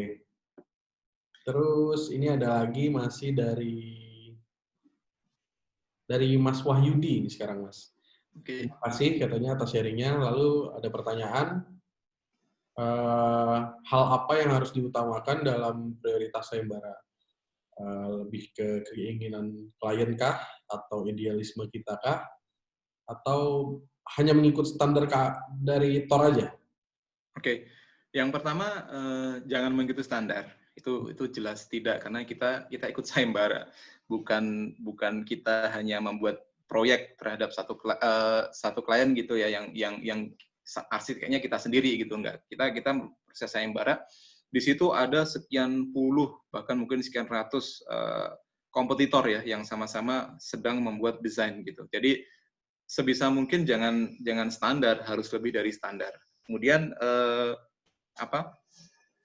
bagaimana membuatnya yang lebih menarik ya kita harus seperti yang beberapa highlights yang saya infokan di awal tadi, coba berpikir atau punya mindset yang without the box ya, benar-benar kreatif dalam arti dalam kita berkarya harus di luar dari standar. Dan itu bisa banyak sekali dilakukan ya, apalagi kita ini adalah orang-orang yang berada di industri kreatif, bukan orang-orang yang saklek ya, dalam arti eksak 2+2 4 gitu. Kita bisa sangat fleksibel dan kita bisa sangat kreatif. Dan kita adalah core-nya di situ gitu. Jadi orang-orang yang memang membuat karya itu harus yang brilliant gitu, yang berbeda, yang elegan dan lain sebagainya. Jadi intinya jangan standar, harus lebih dari itu. Gitu. Dan saya tegaskan pada akhirnya ini nanti akan membawa kita ke dalam semua aspek.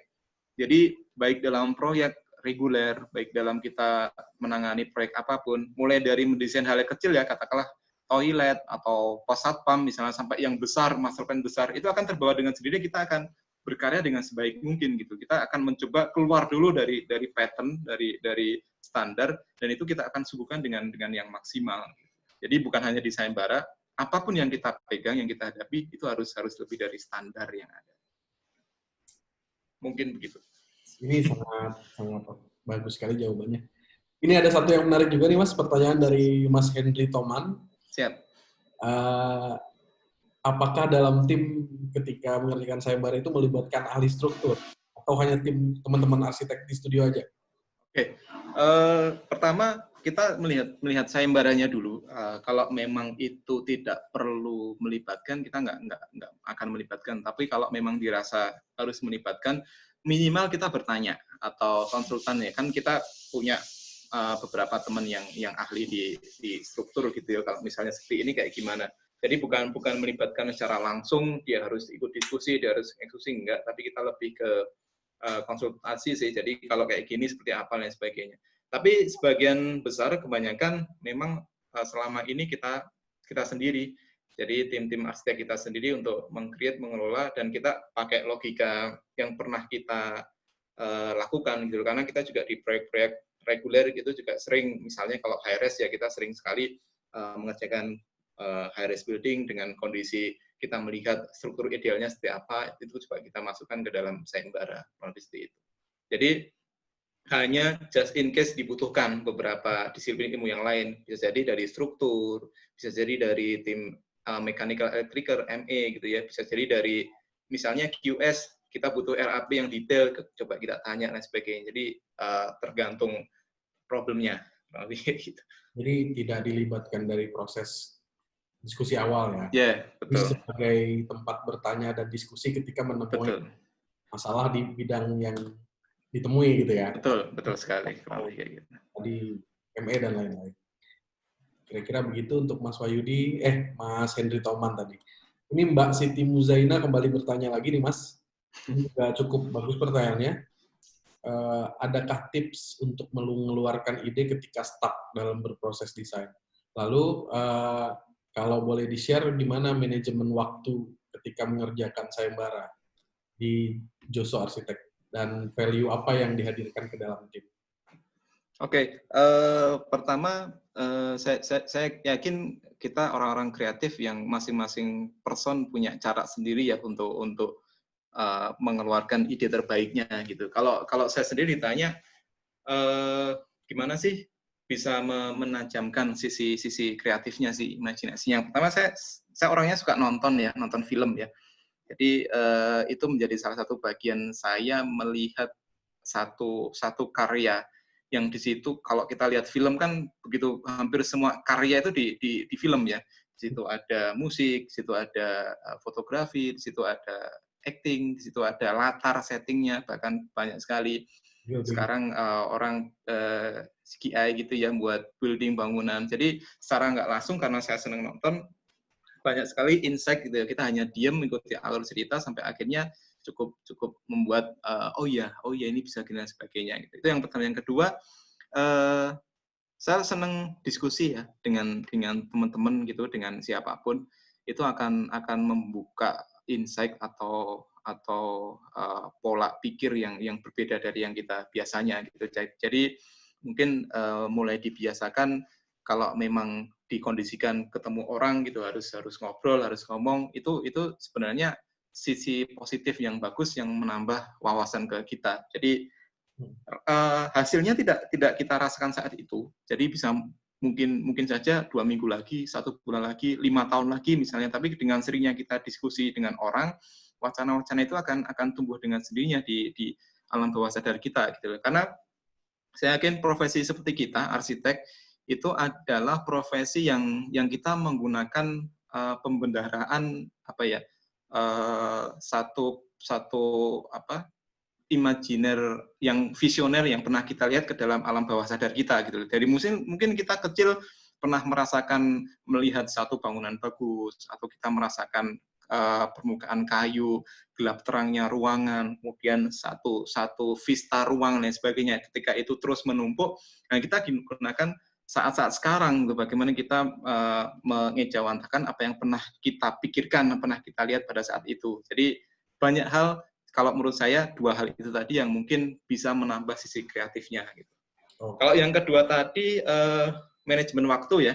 Jadi pada intinya kita kalau memang ada, kalau keseharian sehari-hari gitu kita fokus di proyek reguler lah, dari pagi sampai sore dan sebagainya. Tapi kalau memang sudah masuk schedule jadwal sayembara, nah itu akan kita prioritaskan dulu di sayembara, sembari juga dia tetap staff pegang schedule proyek yang ada gitu. Jadi tetap sebenarnya tidak ada pakem di kami ya, harus dari jam sekian sampai sekian, atau sayembara dilakukan di malam hari, enggak, tapi sesuai dengan kebutuhan. Apakah ini memang harus dikejar sekarang atau memang harus dikejar secara santai gitu.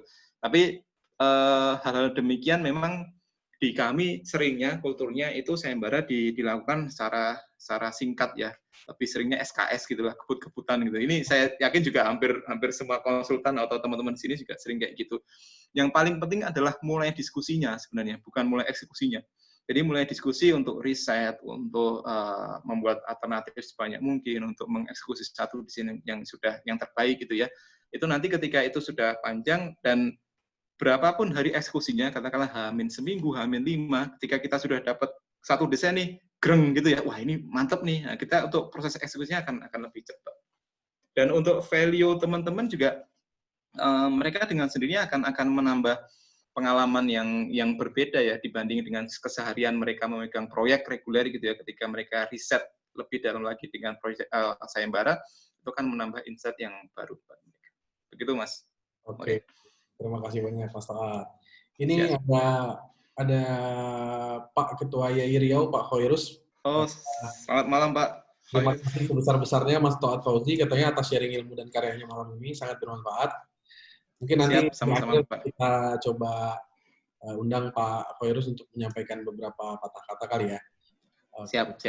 Ini masih ada 2 pertanyaan lagi nih Mas. Mungkin setelah kita close pertanyaannya. Assalamualaikum dari Mas Afrianto Sofyan.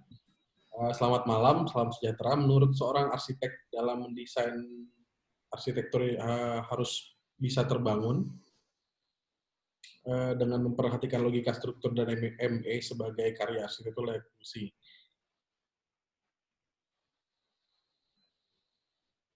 Gitu. Kenapa Mas? Saya analisa sedikit pertanyaannya. Menurut Okay. saya, seorang arsitek dalam mendesain suatu arsitektur atau karya arsitektur harus bisa terbangun dengan logika struktur dan MWP sebagai karya arsitektur yang layak fungsi. Oh, ini sebenarnya bukan bertanya sih, menyampaikan ini. Oke, pernyataan ya, bukan pertanyaan ya. Siap. Oke, ini dari Mbak Roselina Risang. Izin bertanya, katanya saya masih menjadi seorang mahasiswi. Nah, ini yang perlu diangkat motivasinya ya. Dalam tim sayembara kebanyakan masih bersama-sama dengan sesama mahasiswa, sehingga masih belum memiliki culture berkompetisi dalam desain yang bagus gitu. Nah, berdasarkan pengalaman saat diskusi, kami kerap mengalami bolak-balik desain yang cukup menguras waktu, katanya Mas. Apakah ada tips dan trik khusus bagi mahasiswa yang ingin mengikuti sayembara setingkat yang diselenggarakan IAI? Atau mungkin yang untuk mahasiswa tapi diselenggarakan oleh IAI gitu ya? Oke, untuk case itu mungkin dialami ya semua mahasiswa ya, yang khususnya yang baru mencoba ikut sayembara gitu. Dan kalau ditanyakan ke saya, yaitu proses yang harus dilalui sebenarnya. Jadi tidak ada hal yang instan ketika kita mengikuti desain sayembara itu akan mulus. Kita akan ketemu dengan desain yang paling bagus menurut kita, kemudian kita akan menang gitu. Saya yakin mungkin itu anomali, hanya sekian orang yang bisa itu. Tapi pada umumnya proses itu memang harus dilalui, karena dengan proses itu banyak sekali pembelajaran yang itu nanti akan bisa dipakai di next sayembaranya. Jadi jangan takut ketika kita stuck gitu ya dalam sayembara, aduh nggak ketemu desainnya, aduh nggak ketemu nih yang paling bagus. Bahkan sampai sekarang saya juga mengalami beberapa sayembara gitu dalam arti, karena mungkin sampai saat ini ya dalam sekian proses, katakanlah 10 tahun saya berkarya di arsitektur, saya sudah mencapai dalam tingkatan yang maksudnya gini, saya tahu ini karya bagus atau enggak gitu ya. Nah pada saat tertentu ketika mengikuti sayembara, saya nggak nemu nih, ketika nemu desain ini kok masih kayak gini, ini nggak bagus. Jadi hal-hal itu hal-hal yang wajar. Nah ketika kita tidak berhenti di situ, saya yakin nanti ke depannya juga akan semakin bagus. Jadi pada intinya, kalau teman-teman khususnya mahasiswa ya, itu bisa mengirimkan sayembara, katakanlah itu teman-teman sudah menang gitulah.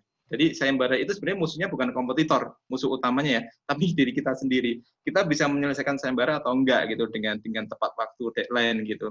Ketika kita bisa memprosesnya dan bisa mengirimkannya dengan baik, selamat Anda menang melawan diri Anda sendiri, minimal itu. Nah, next-nya akan sangat banyak sekali pembelajaran yang bisa dicoba untuk diterapkan di sayembara saya berikutnya. Kurang lebih seperti itu. Jawabannya sangat insightful, Mas.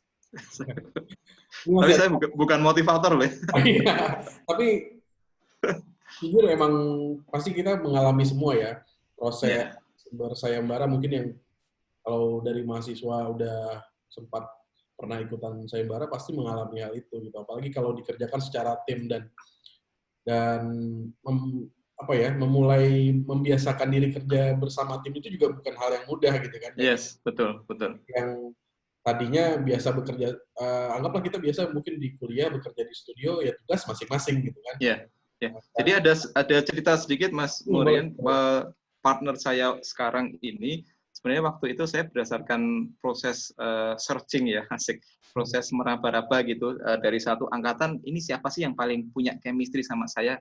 Nah itu berdasarkan beberapa percobaan sayembara juga gitu, saya pernah dengan ini, saya pernah dengan itu, saya pernah dengan dia gitu ya. Pada akhirnya saya ketemu yang paling cocok si ini gitu, dan kita punya mimpi yang sama, yang sekarang kita bisa mendirikan konsultan yang sama juga gitu. Jadi prosesnya memang nggak instan.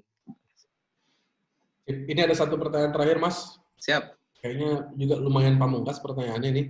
Dari Mas Aris Adinugraha. Wah, ini senior. Saingan juga nih, Mas ya. Guru saya ini kayaknya.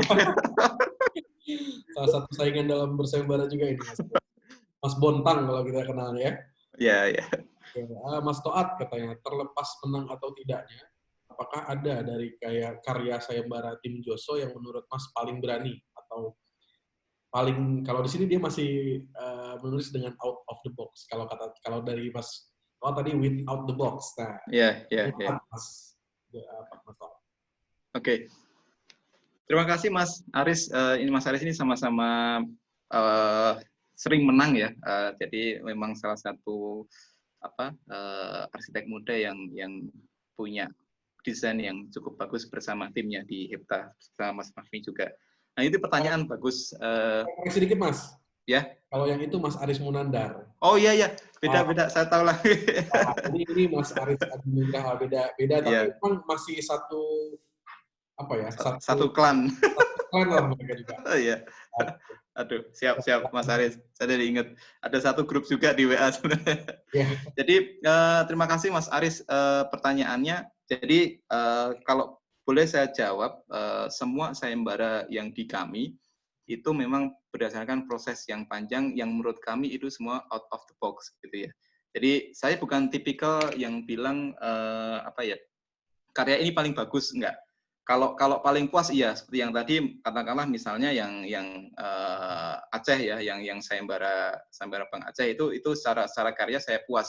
karena prosesnya juga menarik dan dijuri oleh senior-senior yang kompeten gitu. Tapi kalau ditanyakan mana yang terbaik, mana yang of the box, saya bilang semua sayembara yang sudah menjadi bagian outputnya dari Joso itu menurut saya sudah out of the box gitu ya. Walaupun mungkin ada pandangan dari teman-teman yang lain merasakan ini bukan off the box, karena memang balik lagi pada akhirnya karya arsitektur itu kan karya yang diperbincangkan ya, masing-masing punya subjektivitas yang berbeda gitu loh.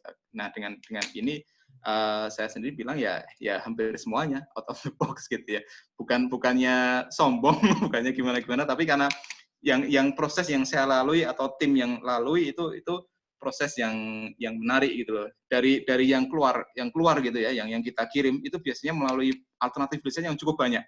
Jadi bisa jadi 5 alternatif, 6 alternatif, bahkan 10 alternatif, dan kita coba create, dielaborasikan atau dipilih salah satu, itu menjadi satu karya yang handal gitu.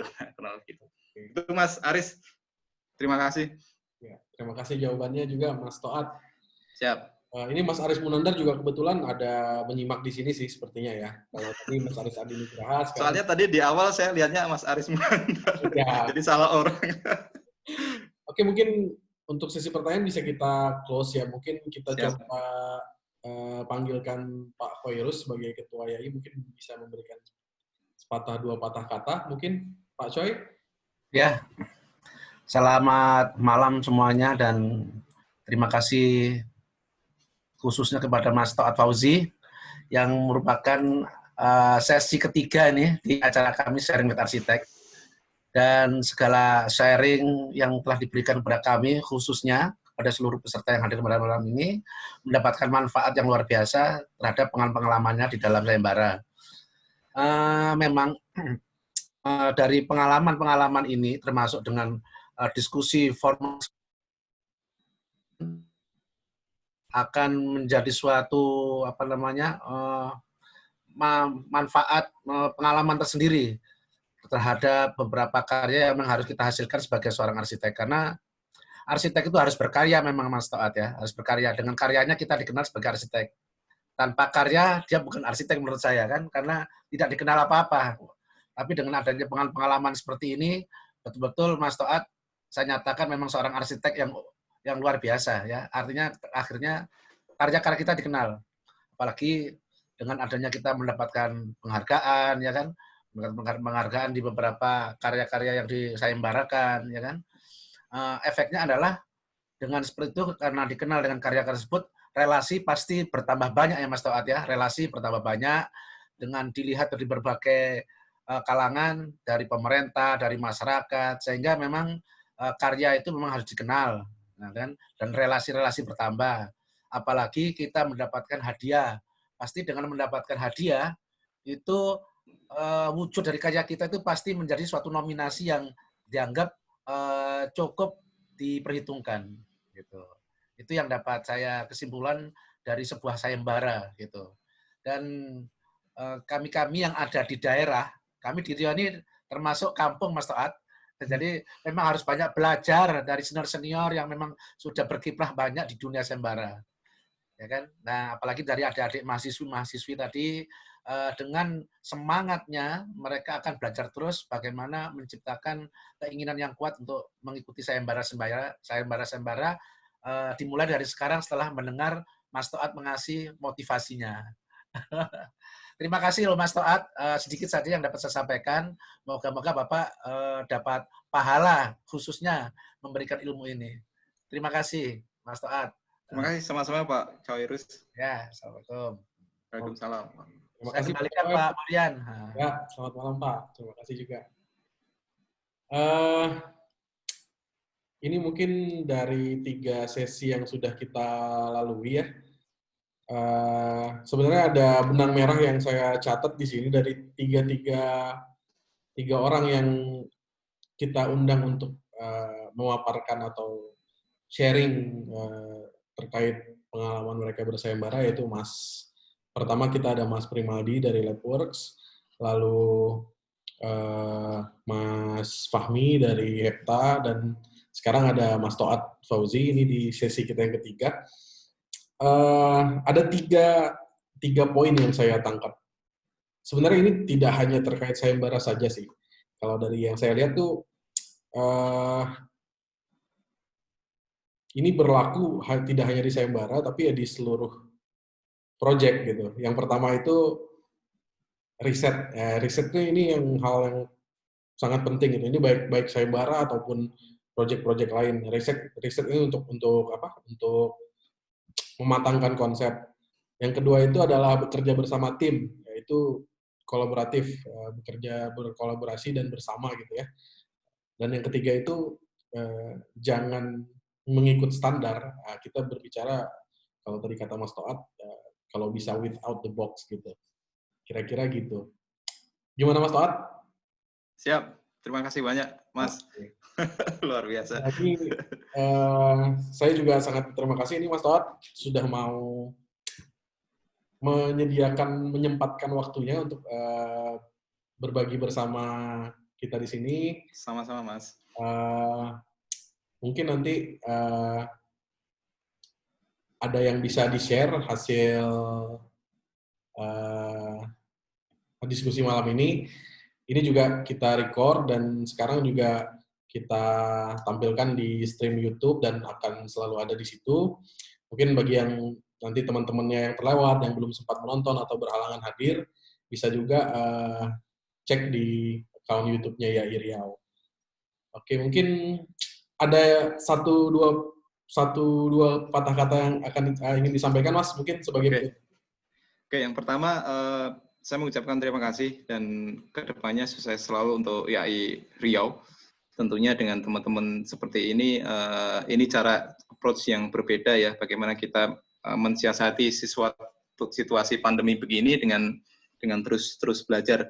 Di sini saya bukan mengajari, sebenarnya saya bukan menggurui, tapi saya sendiri dengan saya ngomong sebenarnya saya tertrigger untuk melakukan apa yang saya omongkan. Jadi kedepannya saya harus lebih dari yang sekarang. Itu yang pertama. Yang kedua, teman-teman semuanya yang berada dalam garis ingin untuk ikut sayembara, sekali lagi sayembara itu begini, bukan saya meyakini sayembara itu pada akhirnya adalah rezeki ya, nasib gitu loh, menang atau enggaknya. Tapi proses dalam sayembaranya itu menghasilkan banyak sekali pembelajaran.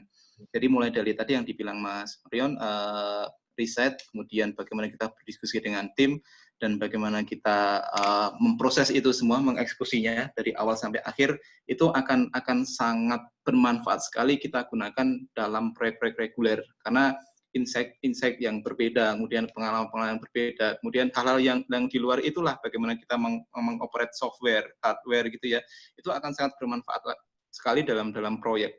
Dan ketika kita bisa menyuguhkan hal yang lain dalam sayembara, saya yakin kita bisa menyuguhkan hal yang berbeda pula, yang cukup baik juga dalam proyek ke klien. Gitu. Jadi saya kira ditanyakan terakhir, apakah sayembara itu penting? Sangat penting dengan sangat positif. Kayak gitu. Terima kasih, Mas. Ya, ini udah jam 9:52 menit. Kita udah hampir 2 jam kita sharing ya, Mas ya. Siap.